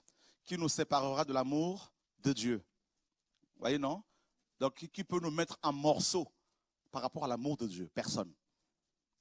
Donc, en fait, la séparation ici signifie aussi diviser. Et le Seigneur l'a dit dans Matthieu 10, hein, je suis venu pour diviser, pour séparer, pour mettre en division. C'est-à-dire mettre en morceaux. C'est pour cela que là où le vrai évangile arrive, il y a automatiquement un désordre qui s'installe. Mais pas le désordre selon Dieu. Parce que l'évangile révèle le désordre qui règne sur le plan spirituel, là où il y avait un semblant d'ordre. Vous comprenez? Voilà. La vérité arrive dans une assemblée, dans un pays, ça commence les vraies natures, les vrais caractères des gens commencent à se révéler. Parce que la lumière arrive, la lumière révèle tout. Donc oui, la séparation selon Dieu, c'est aussi la division. Parce que quand j'entends des gens qui disent « Oh non, mais nous, on n'est pas là pour diviser tout ça, les gens, on ne parle pas de... » Oui, l'évangile divise, c'est écrit. C'est écrit. C'est pas moi qui le dis. C'est écrit. Tu marches avec quelqu'un, à un moment donné, le Seigneur te donne l'éclairage par rapport à la parole. Tu t'aperçois que la personne ne veut pas de la vérité. Tu la laisses parce que chacun est libre. Tu lui en parles, la personne refuse, et on est divisé. Parce qu'on n'a plus le même langage. On ne va pas dire non, on n'est pas divisé, on fait l'hypocrisie. Arrêtez l'hypocrisie là. Voilà. Il faut arrêter l'hypocrisie. C'est pour ça que les gens vont mettre en place l'écuménisme et tout ça. On est un. Non, on n'est pas un là, mes amis là. Non. Non, je suis désolé. Vrai ou faux? Ben voilà. On est divisé. La division, elle est aussi de Dieu. Il y a la division selon Dieu. Quand j'entends des gens qui disent non, mais tu sais, Dieu ne divise pas les gens, il faut la sagesse, il faut l'amour. Cet évangile, c'est quoi cet évangile qui divise les gens? Ils n'ont rien compris, les gars. Là. Mais il faut lire les Écritures, mes amis. Là. C'est important. Diviser aussi, c'est partager. Dieu partage. Dieu met une distance, Dieu met une séparation parce qu'il a un plan. Il a un projet. Regardez, Dieu prend Paul. Un jour, pendant que je priais, le Seigneur m'a dit, sais-tu pourquoi Paul était souvent en prison? Je lui ai dit non. Il me dit, c'est moi qui le mettais en prison pour le protéger. Donc il le divisait des autres, il le séparait. Il dit tous ceux qui sont en Asie m'ont abandonné. Pourquoi? Dieu là, c'était pour le préserver. Parce qu'il a un projet, parce qu'il a un plan. Et comme je disais, le problème souvent, c'est que nous ne voulons pas, c'est nous. Nous ne voulons pas nous séparer des lots. Le Seigneur m'a fait commencer l'œuvre en 99. Avant, j'allais prêcher ici et là dans Paris. Je me rappelle très bien, le 9 février 99, j'ai commencé l'œuvre. Et là, il m'a donné aussitôt, par exemple, je dormais un songe. J'ai vu un grand tableau et dessus, il y avait écrit Apocalypse. Hein, c'était écrit Apocalypse 18, 4. Je me suis réveillé, j'ai pris ce passage. C'est écrit, mon peuple sortez du milieu d'elle. Je dis, mais qu'est-ce que Dieu veut me dire par là? Sortez du milieu d'elle. J'étais loin de m'imaginer que c'était le message sur le retour à la parole, tout ça là. Et là, j'ai commencé l'œuvre normalement avec des amis pasteurs qui sont venus, tout ça à la maison. Et c'était magnifique, j'étais avec eux. Et à un moment donné, toujours à la maison, ces deux pasteurs qui étaient venus me rejoindre, qui étaient des amis, m'ont dit non, tu sais, la vision que tu as, tu veux chanter tout le temps en français, tout ça, mais tu sais, c'est les Congolais. Ils m'ont dit, mais tu sais, il faut chanter aussi en lingala, tout ça. J'ai dit, non, c'est pas ça la vision. Dieu m'a dit, c'est pas une église pour les Congolais. C'est une église, c'est pas une église pour les Africains, c'est une église pour tout le monde, parce que l'église du Seigneur, c'est ça. Et ils sont partis. Première séparation que j'ai subie. J'étais mal parce que je connaissais leurs femmes, c'était vraiment des amis, et j'étais blessé. Séparation physique. Vous savez, cette séparation, la deuxième séparation, comme je vous disais, hein, a un rapport avec un lieu donc, géographique. Donc tu peux quitter ton pays comme Abraham, tout ça. Tu peux te faire partir d'une ville, d'un pays, d'un quartier pour son œuvre. Cette séparation a aussi un rapport avec l'origine ou la cause d'un effet. La cause d'un effet.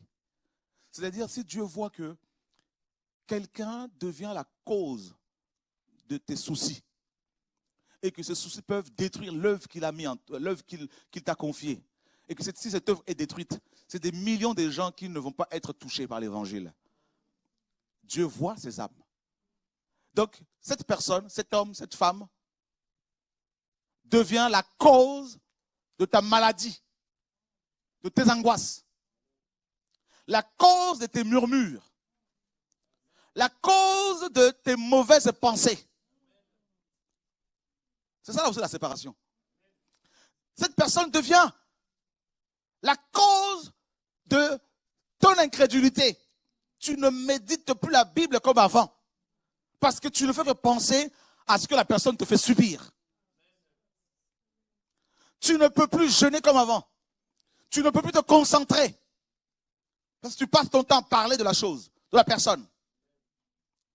Et Dieu dit, non, mon enfant là va mourir. Je dois le libérer.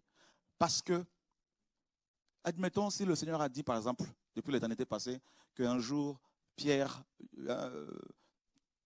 naîtrait dans telle famille et que par Pierre, je gagnerai comme un instrument, je veux l'utiliser comme un instrument pour gagner 10 millions d'âmes.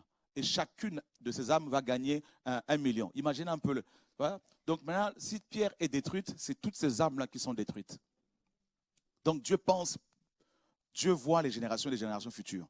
Alors qu'est-ce que le Seigneur va voir? S'il voit que Pierre maintenant, il y a un homme qui est à ses côtés, qui ne fait que le critiquer. Un homme qui travaille avec Pierre. Un homme qui veut tout le temps être Pierre à côté de Pierre. Et Dieu voit que cet homme-là ne voit que l'argent. Cet homme-là ne voit que la terre. Et critique Pierre partout, casse le travail que Pierre fait. Et Dieu va avertir cet homme-là dans les coulisses. La personne le refuse. Dieu va l'exposer. Et Dieu va dire à Pierre, maintenant, je veux que tu t'en sépares. Et si Pierre est dans les sentiments, eh ben, Dieu va l'avertir encore parce qu'il aime. S'il continue à ne pas écouter le Seigneur parce qu'il est dans les sentiments, eh ben, Dieu va dire, écoute, je te laisse, je choisis quelqu'un d'autre. Et là, Pierre va continuer à faire l'œuvre, mais Dieu n'est plus avec. Il n'y a plus sa présence. Les gens ne sont plus attirés, les gens ne viennent plus. Et c'est la mort spirituelle. Parce qu'il a raté son temps. C'est pour cela que la séparation, là, la deuxième séparation, c'est l'émondage. Dans Jean 14, verset Seigneur, dans Jean 15, le Seigneur dit, je suis le vrai cep et mon Père est le vigneron. Tout sarment qui est à moi et qui ne porte pas de fruits sera retranché. Et tout sarment qui est à moi et qui porte des fruits sera émondé. Émondé, c'est quoi? C'est séparé. Dieu va enlever, n'est-ce pas, des parties qui sont mortes. des parties mortes qui peuvent être des boulets pour toi, qui peuvent être des freins à ta croissance, à ton œuvre. Et Dieu va les enlever. Et ça fait mal. Ça fait mal. Et quand j'ai commencé cette œuvre comme ça, j'ai vu qu'il y avait une succession de problèmes, des scandales. Ça a duré des années, ça dure des années. Je dis, Seigneur, mais qu'est-ce qui se passe? Et j'ai commencé à voir des palpitations cardiaques, comme j'en parlais à un frère tout à l'heure. Et le Seigneur me dit, si tu continues avec ces gens-là, tu vas mourir. Parce que c'est des gens que j'ai formés, qui étaient autour de moi, qui étaient prédicateurs, qui avaient la mission ici et là, tout ça. Et en 2012, le Seigneur m'a dit, tu as vu tous ces scandales-là? Appelle-les tous, sépare-toi de tout ce monde-là. Et un jour, je me rappelle très bien, une femme qui est ici même présente, m'appelle, comme ça le Seigneur l'a saisie, m'appelle chez moi. Dieu lui dit me dit par elle, si tu continues dans les sentiments, j'arrête ton service, ton ministère. Donc ça veut dire que je t'enlève, tu meurs. Waouh, ça m'a tellement secoué. Il dit, si tu continues dans les sentiments, parce que j'étais beaucoup dans les sentiments, c'est humain. C'est mes enfants dans la foi. Ah, mais tu sais, ça fait des années que je connais. Ah, mais tu sais, on est ensemble, tout ça, machin, tout ça. Je corrigeais. Mais à en même temps, Dieu voulait depuis longtemps que je m'en sépare. Et là, je les ai rassemblés, je leur ai dit, fini. Je vous laisse les assembler, je me retire. Je me retire. Il y en a beaucoup qui ne voulaient pas. Ah non, non, non, non. Il y en a un qui a insisté pour être tout le temps avec moi. Tout en appelant les jeunes femmes à gauche à droite, tout ça en draguant des filles, l'argent, prenant l'argent des gens à gauche à droite. Je l'ai appelé, je lui ai dit, si tu continues comme ça, je veux te dénoncer. Je suis un homme seul, un homme libre. C'est pour cela que vous m'entendez souvent dire, vous m'avez pendant longtemps entendu dire, je suis seul, je suis seul, je suis seul. C'était un message que j'ai envoyé. C'est pour cela qu'on a mis sur TV de vie, tout ça là, qu'on ne recommande aucun pasteur, aucune église. C'est parce que ces gens là qui sont autour, allez voir des frères et sœurs pour leur dire, on est avec Chora et ça couche avec des femmes pour certains, d'autres prenaient l'argent des gens, tout ça dans les coulisses. Et ça retombait sur moi. D'autres qui faisaient des tracts, comme c'est encore le cas pour aujourd'hui, avec certains qui mettent TV de vie et qui vont faire des erreurs, des bêtises, tout ça, et ça retombe sur nous. Donc, on a dû prendre des mesures radicales personnellement, pour être seul avec Dieu. Je sais qu'il y a des frères et sœurs qui travaillent à côté, tout ça, qui travaillent avec moi tout dans l'œuvre. Ils sont dans l'ombre, ils ne cherchent pas à être vus.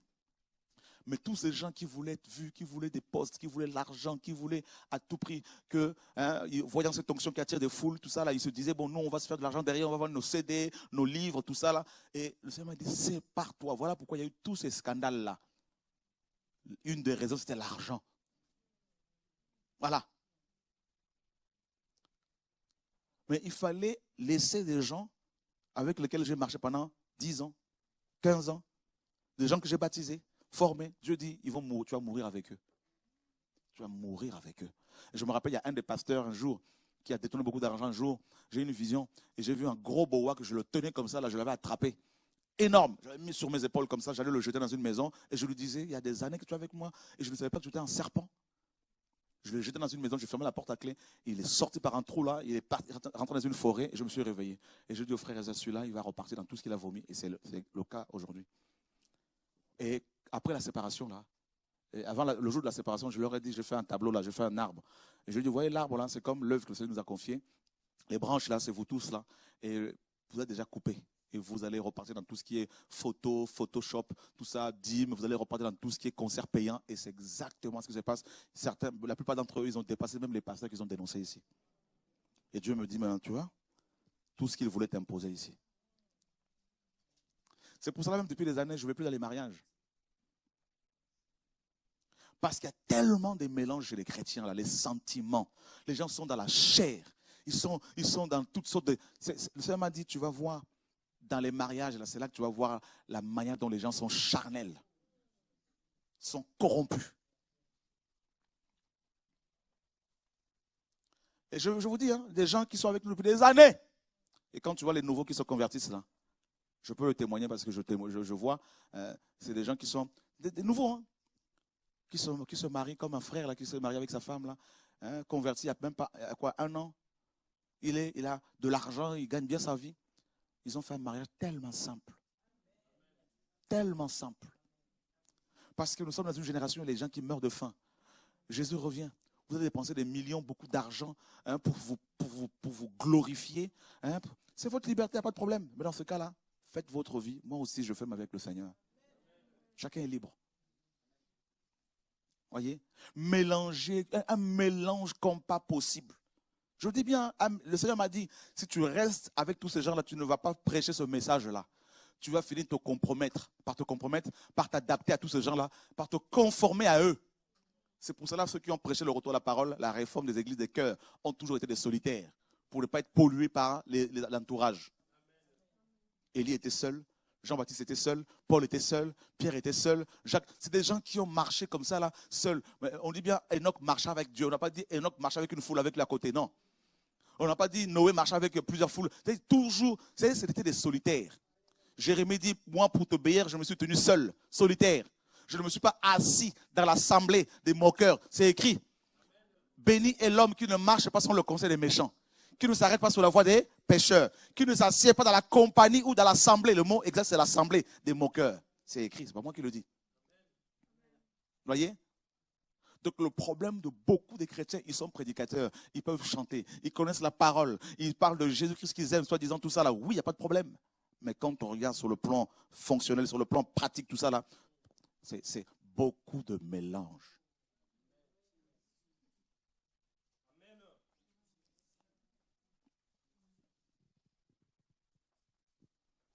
Et c'est là le problème de beaucoup de chrétiens.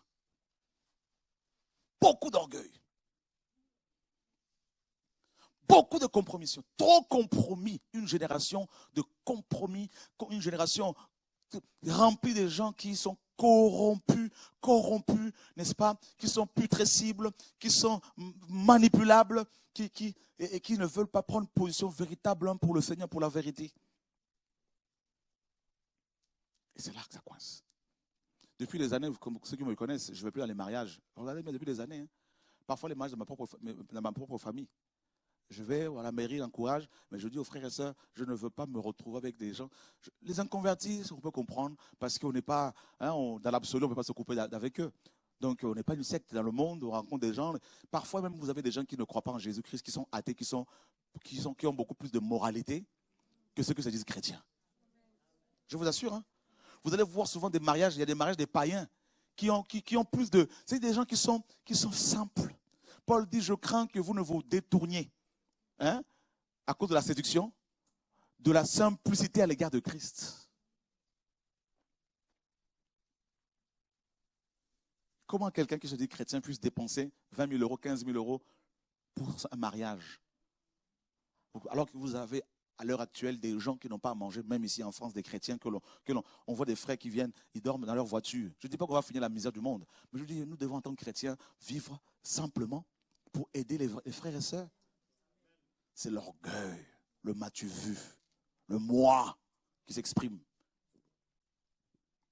Quand j'ai vu les fiançailles de ces jeunes couples convertis il y a 1 an, les fiançailles, c'était la simplicité. Le frère a pris sa femme aujourd'hui. Ils sont allés dans un restaurant tous les deux, tranquilles, simplement. Mais quand je vois des chrétiens qui ne gagnent pas même beaucoup et qui vont faire leurs fiançailles, mais c'est des fêtes, mais il faut voir. Il y en a un couple là, fiançailles, hein. On a pour plus de 100 personnes, fiançailles, chrétiens. Non. Honnêtement, hein, c'est pour cela que je ne veux pas, Dieu m'a dit, sois seul, crie. Tes vœux de vie n'est pas une église, ce n'est pas une secte. Parce qu'une secte, c'est quoi? C'est le fait d'accaparer des gens, de dire aux gens, n'allez pas là-bas, n'allez pas ici. Non, ce n'est pas ce qu'on dit. On est seul, je suis seul, je crie. Pas de mélange. Dieu pleure à cause de nous. Dieu pleure à cause de cet orgueil. Des gens qui ont crié hier, oh, le retour à la parole, Jésus est Seigneur. Le Seigneur, regarde comment ils vivent. Regardez. Quand je vois ces enfants qui mangent des galettes de terre parce qu'ils n'ont pas à manger, et que des gens vont dépenser des millions d'argent pour une fête ce qu'ils appellent le mariage là. Le mariage, c'est pas ça la fête, c'est pas la fête là. C'est la vie de tous les jours. C'est l'après. Seigneur, sauve-nous. Voyez? Ils ne veulent pas se séparer d'avec des traditions, des coutumes, tout ça. Ils sont embrigadés là-dedans, tout ça. Et c'est le problème de beaucoup, c'est ça.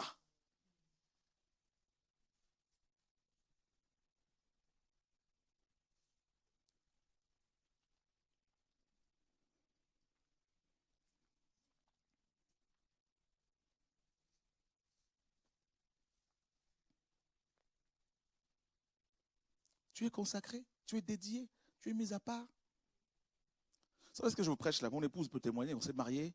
Quand on s'est mariés, je n'étais pas encore vraiment, hein, je n'étais pas encore converti. Hein. J'étais en rétrograde, tout ça. Mais c'était dans la simplicité. Donc il y avait déjà ça. Vous savez, quand Dieu appelle quelqu'un, il y a des choses déjà qui t'enseignent même dans le monde. Là. Tu y a une réalité, tu dis, mais attends, mais quand on a des enfants qui meurent de faim, vous allez décorer une salle, 1500 € pour juste décorer une salle. Vous voyez là, chrétien, consacré. Non, arrêtez. Il y a un problème avec les chrétiens là. Mais celle-là, mais c'est comment ça? Il y a un problème. Je vais vous dire.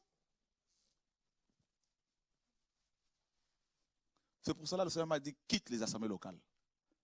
Et les assemblées locales que Dieu m'a fait implanter, même à 2 pas d'ici, là, je ne vais pas. Ce n'est pas parce que je suis meilleur, attention. C'est parce que le Seigneur me dit, ils vont tuer l'appel que je te donnais. Ils vont tuer le message que je te donnais. Et tu vas devoir maintenant plaire aux gens. Et je veux te disqualifier.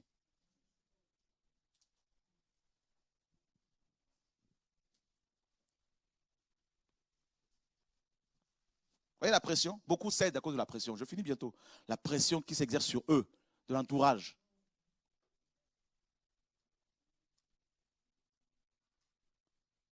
Il y a beaucoup de pasteurs qui ont bien commencé. Ils sont restés là, entourés toujours. Des musiciens qui ont bien commencé, entourés. Le fait d'être entouré, à un moment donné, il y a la pression. Tu veux prêcher la sanctification, tu regardes devant toi, il y a des gens qui donnent beaucoup d'argent et qui sont dans le péché, qui sont adultères, tout ça là. Et donc tu te dis, si je dénonce le péché là, eh ben, ils ne vont plus soutenir. Qui va payer la salle? Qui va payer toute cette charge là, toutes ces charges que nous avons? Et les gens commencent à changer leur langage, petit à petit, petit à petit. Et puis ils disent aux gens qu'ils invitent pour prêcher, il ne faut plus trop taper sur la sanctification parce que tu sais, voilà, petit à petit, ben, c'est fini. Dieu n'est plus là. C'est fini. C'est fini. Nous sommes allés dans un pays, un grand monsieur là-bas, très riche, nous a cédé un endroit pour la prière. Et ensuite, on m'a dit que ce même monsieur a mis en place une, n'est-ce pas, boîte de nuit à côté là. Je dis aux frères et sœurs, quittez. Ils m'ont pris pour un fou. Ils n'ont pas voulu quitter tout de suite. C'est votre problème. Moi, je n'y vais plus. Quelques temps après, ils ont quitté. Vous avez des problèmes. Le mélange. Le mélange. Dieu n'aime pas le mélange. Surtout l'hypocrisie. Et quand j'ai rassemblé ces gens-là pour finir avec, quand j'ai rassemblé ces frères et sœurs et que je leur ai donné l'autonomie, le Seigneur m'a dit quoi? Maintenant, commence les réunions, les enseignements, les réunions d'enseignement. Et c'est que j'ai commencé les réunions de réveil ici à Évry. Et vous avez vu, pendant plus de 2 ans, même 3 ans, tous les samedis, je prêchais ici. Il y a eu plus de 3000 baptêmes.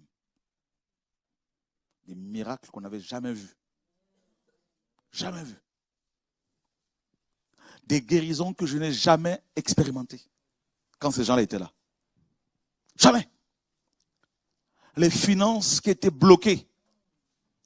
Tac, le Seigneur donne les moyens. On a acheté comptant les locaux du 24. Les frères et sœurs comme vous tous, soutenus, on a acheté. Tac. Et la BGC qui est sortie, on a sorti plus de 33 000 exemplaires. C'est énorme.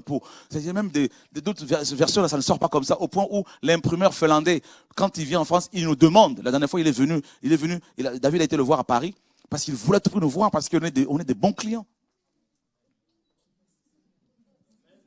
Il nous propose d'autres modes de paiement, tout ça, parce qu'on paye cash grâce au Seigneur, grâce à vos dons. Vous voyez, c'est des choses incroyables. Chaque mois, avec le pain quotidien de l'association qui s'occupe des pauvres, chaque mois, on envoie 10 000 €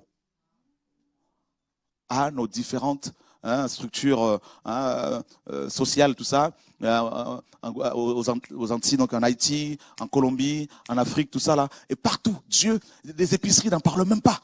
Le nombre de gens qui se forment n'en parle même pas. La manière dont le message se diffuse, le nombre de livres qui sont traduits dans toutes les langues, arabe, français, anglais, roumain, c'est impressionnant. Impressionnant. Le nombre de généraux, colonels, tout ça là que Dieu touche. Et des choses on va vous dire publiquement ici.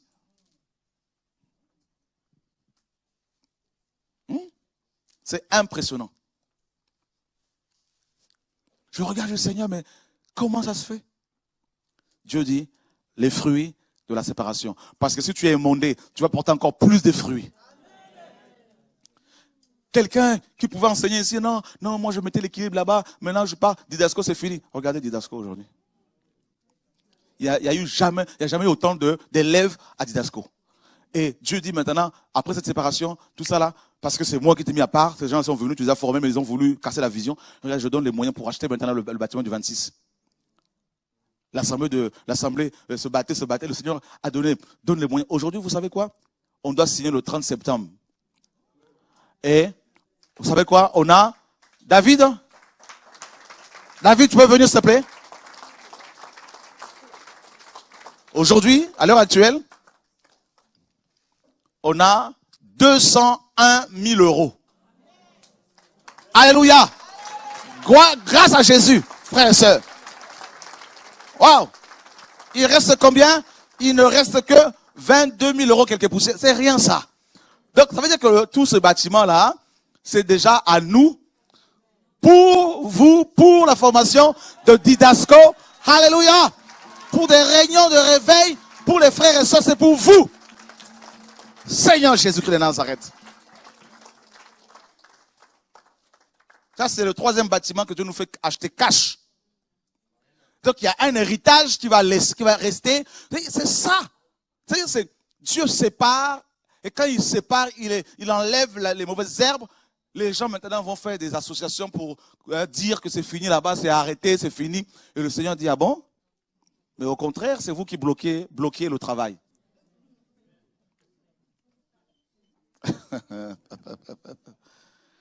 Alléluia.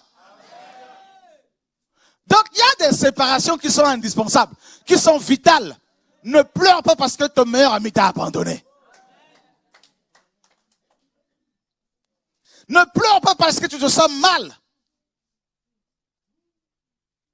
Moi avant je pleurais, je ne comprenais pas. Maintenant je comprends. Oh non, c'est qu'il y a des bonnes choses qui arrivent là mes amis là. Maintenant, Dieu dit quoi? Il dresse une table devant toi. Il a rajouté quelque chose. En face de tes adversaires. Tu vois, non? Dieu aime ça. Tu as pris position pour la vérité. Ta famille t'abandonne. Dieu prend ton grand frère, ta mère, tout ça, il les met en face de toi. Il dit, vous n'allez pas mourir, c'est trop facile. Non, moi je ne veux pas que mes ennemis meurent. Non, moi je dis, Seigneur, il faut qu'ils restent en vie. Parce que c'est trop facile, il meurt, il ne va pas souffrir bien comme il faut là. Je veux qu'il voie la gloire de Dieu et qu'il se convertisse par la suite. Alléluia! C'est ça, frère, l'évangile. Amen. Non. Aucun homme qui sert Dieu ne peut souhaiter la mort de ses ennemis et l'enfer pour eux. Non. Je veux qu'ils soient sauvés. Alléluia. Je veux qu'ils soient en Christ. Mais je veux qu'ils voient d'abord la main de Dieu. Alléluia, frère de sœurs. Jesus. Il y a des arbres, pour qu'ils poussent encore plus fortement, il faut les couper.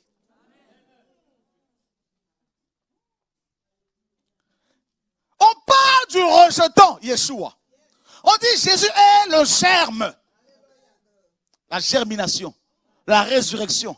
Nous sommes basés sur la puissance de la résurrection. Dieu coupe parce que tu dois pousser. Il y a des gens, quand on les coupe, plus ça pousse.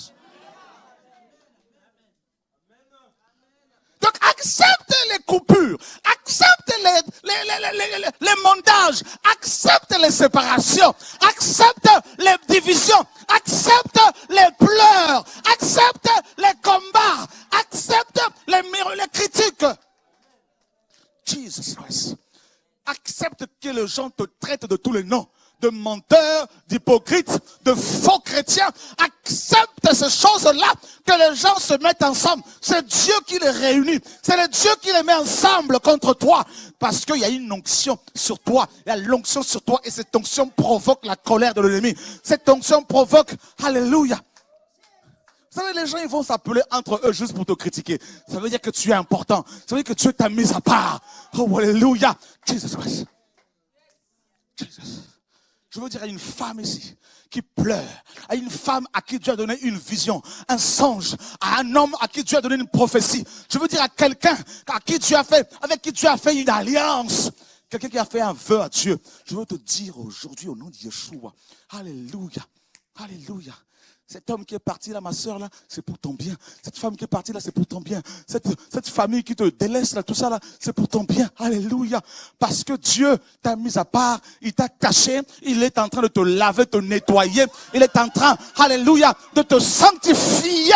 Il est en train de te, alléluia, te justifier. Il est en train de te glorifier. Jesus Christ. Oh, alléluia. Alléluia. Alléluia. Alléluia. Tu as voulu marcher avec Dieu. Eh bien, Dieu marche avec toi. Tu marches avec Dieu. La marche avec Dieu, tu une marche solitaire. Tu es une femme de feu.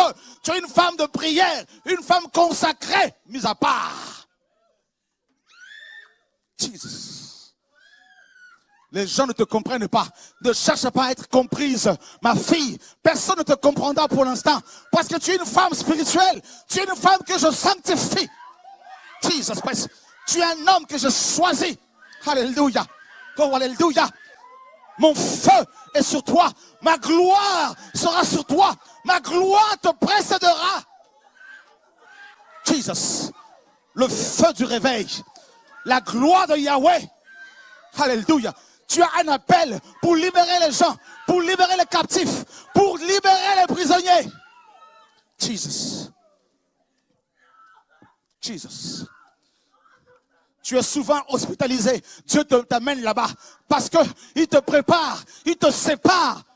Tu vas avoir une expérience. Oh, alléluia. Jesus. Oh, alléluia. Oh, alléluia. Oh, alléluia. Oh, alléluia. Oh, alléluia. Oh, alléluia. T'as pas compris que tu es différent? T'as pas compris que t'es pas comme tout le monde? T'as pas compris que t'es pas comme... Laisse Dieu lui-même parler. Pour l'instant, tu es seul. Pour l'instant, tu souffres. Pour l'instant, tu cries. Tu jeûnes. Tu vois que Dieu ne te parle pas pour l'instant. Il a fait exprès. Tu as l'école. L'école de la foi. L'école de la solitude.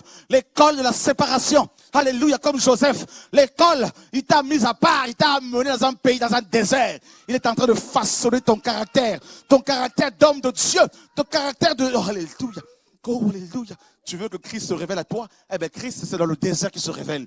C'est dans le désert, ma fille. C'est dans le désert. Tu as tout abandonné pour lui. Dieu le sait. Tu as tout consacré pour Dieu. Il le sait. Il le sait. Il a vu. Il voit ta consécration. Il voit ta détermination. Il voit ta foi. Il voit ta consécration. Oh, alléluia, alléluia, alléluia. Oh, alléluia, alléluia. Seigneur, merci pour la séparation. Seigneur, merci parce que nous sommes des séparés. Nous sommes des consacrés. La Bible nous appelle des saints. Tu es un saint. Tu es un saint, femme. Et une fois qu'il va te préparer, une fois que tu auras subi la transformation, il va te renvoyer en Guyane. Je parle à une femme ici. Alléluia. Je parle à une Guyanaise ici, là. Dieu dit, ma fille, je te renverrai là-bas pour le réveil des femmes. Jesus Christ. Une fois qu'il aura fini, il va te renvoyer en Martinique, en Afrique. Il va t'envoyer pour d'autres personnes. Dieu va les envoyer en Asie. Dieu va les envoyer dans toute la France, dans toute l'Europe. Ce n'est pas encore fini. Ce n'est pas encore fini. Tu reçois des cantiques, des chants nouveaux. Dieu dit, c'est pas en vain. Et le temps arrive. Le temps va arriver là. Alléluia. Gloire à Dieu. Apprends à jouer de cet instrument-là. Tu le sais, tu as reçu une pensée pour jouer d'un instrument. Femme, c'est Dieu qui t'a parlé. Au nom de Yeshua, alléluia. Gloire à Dieu. Gloire à Dieu. Il doit te séparer de toi-même, de la chair, te séparer de toi-même. Quand tu verras les autres, tu ne verras plus par rapport à leur origine. C'est fini ça. Tu vas voir comme Dieu voit. Tu vas entendre comme Dieu entend. Tu as perdu beaucoup d'années. Tu l'as dit à Dieu. J'ai perdu du temps dans ces églises. J'ai perdu du temps dans le monde. Maintenant, Dieu dit, c'est temps. Je t'ai touché parce que je veux que tu rattrapes tout ce temps-là. Au nom de Yeshua. Dieu dit à quelqu'un, je veux te remplacer les années que l'ennemi a volées. Les années de perdu. Au nom de Yeshua. Alléluia. Gloire à Dieu. Seigneur, merci pour ta grâce. Merci pour ta fidélité, mon Dieu, mon roi Père. Toute la gloire te revienne. Oh, quelle grâce. Tu n'as pas été séparé par le Seigneur depuis l'éternité pour être la femme de cet homme qui veut t'épouser. Dieu dit, je veux d'abord que tu sois mienne. Cet homme qui veut t'épouser, je parle à quelqu'un là. Allez, fais attention, cherche d'abord le Seigneur. Femme, on a dit Yeshua. Tu n'as pas été mis à part pour le péché. Ton corps n'est pas pour le péché. Ton corps est pour le Seigneur. Femme, mon frère, ton corps est pour le Seigneur. Alléluia, gloire à Dieu. Mis à part pour ça. Au nom de Yeshua, tu n'es pas mis à part pour la pornographie. Tu n'as pas été mis à part pour la pornographie, femme. Mon frère, Dieu ne veut plus de ça pour toi là. Au nom de Yeshua, Dieu va sanctifier tes pensées, sanctifier tes yeux, tes oreilles. Alléluia, gloire à Dieu. Tes oreilles ne doivent plus écouter les critiques des gens, les murmures des gens là, tout ça là. C'est fini ça. Tu dois choisir avec qui traîner. Qui traîne avec les sages devient sage, nous dit la parole du Seigneur. Alléluia, gloire à Dieu. Oh, alléluia, gloire à Dieu. Gloire à Dieu. Alléluia, gloire à Dieu. Plus de compromission, plus de sentiments, mon enfant, parce que j'ai un plan pour toi, j'ai une mission à te confier, mon fils, tout dit le Seigneur. Alléluia, alléluia, alléluia. Tu sais que Dieu t'appelle comme Élie, jeune homme, comme Élie, prends une position bien comme il faut là, position bien comme il faut, au nom de Yeshua, gloire à Dieu, alléluia, gloire à Dieu, Seigneur, merci, merci, merci. Le Seigneur a vu. Magnifique Seigneur. Seigneur, nous te bénissons pour ta grâce. Nous te bénissons pour ta grâce, Père. Nous te bénissons pour ces hommes et ces femmes. Nous te bénissons pour ton peuple. Nous te bénissons. Dieu te secoue, ça fait parfois mal. Parfois, tu peux être secoué dans tous les sens. Ton cœur peut saigner, tu peux même être blessé. Dieu, c'est parce qu'il t'aime qu'il permet cette blessure-là. Parce qu'il veut que tu te ressaisisses. Tu te ressaisisses que la couronne t'attend. La couronne t'attend là-haut, là. Au nom de Yeshua. Tu dois marquer ton temps, là. Marquer ton temps, ton parcours terrestre. Au nom de Yeshua, le Seigneur et Sauveur. Père, sois béni pour ta présence. Que ta grâce, Seigneur mon Dieu, soit répandue sur chacun de nous. Merci pour ta formation, Seigneur mon Dieu. Nous te demandons pardon pour nos manquements. Nous te demandons pardon, Seigneur, pour les sentiments. Nous confessons nos péchés, Seigneur mon Dieu. Nous renonçons au mal. Nous renonçons au péché, mon Dieu. Nous bénissons nos ennemis. Nous prions pour, Seigneur, nos ennemis. Nous prions pour les faibles, ceux qui sont faibles, ceux qui n'ont pas pu prendre une position pour toi, Seigneur, tu peux les restaurer. Au nom de Yeshua, mon Dieu, au nom de Yeshua, que toute la gloire te revienne. Au nom de Jésus-Christ. Gloire à Jésus.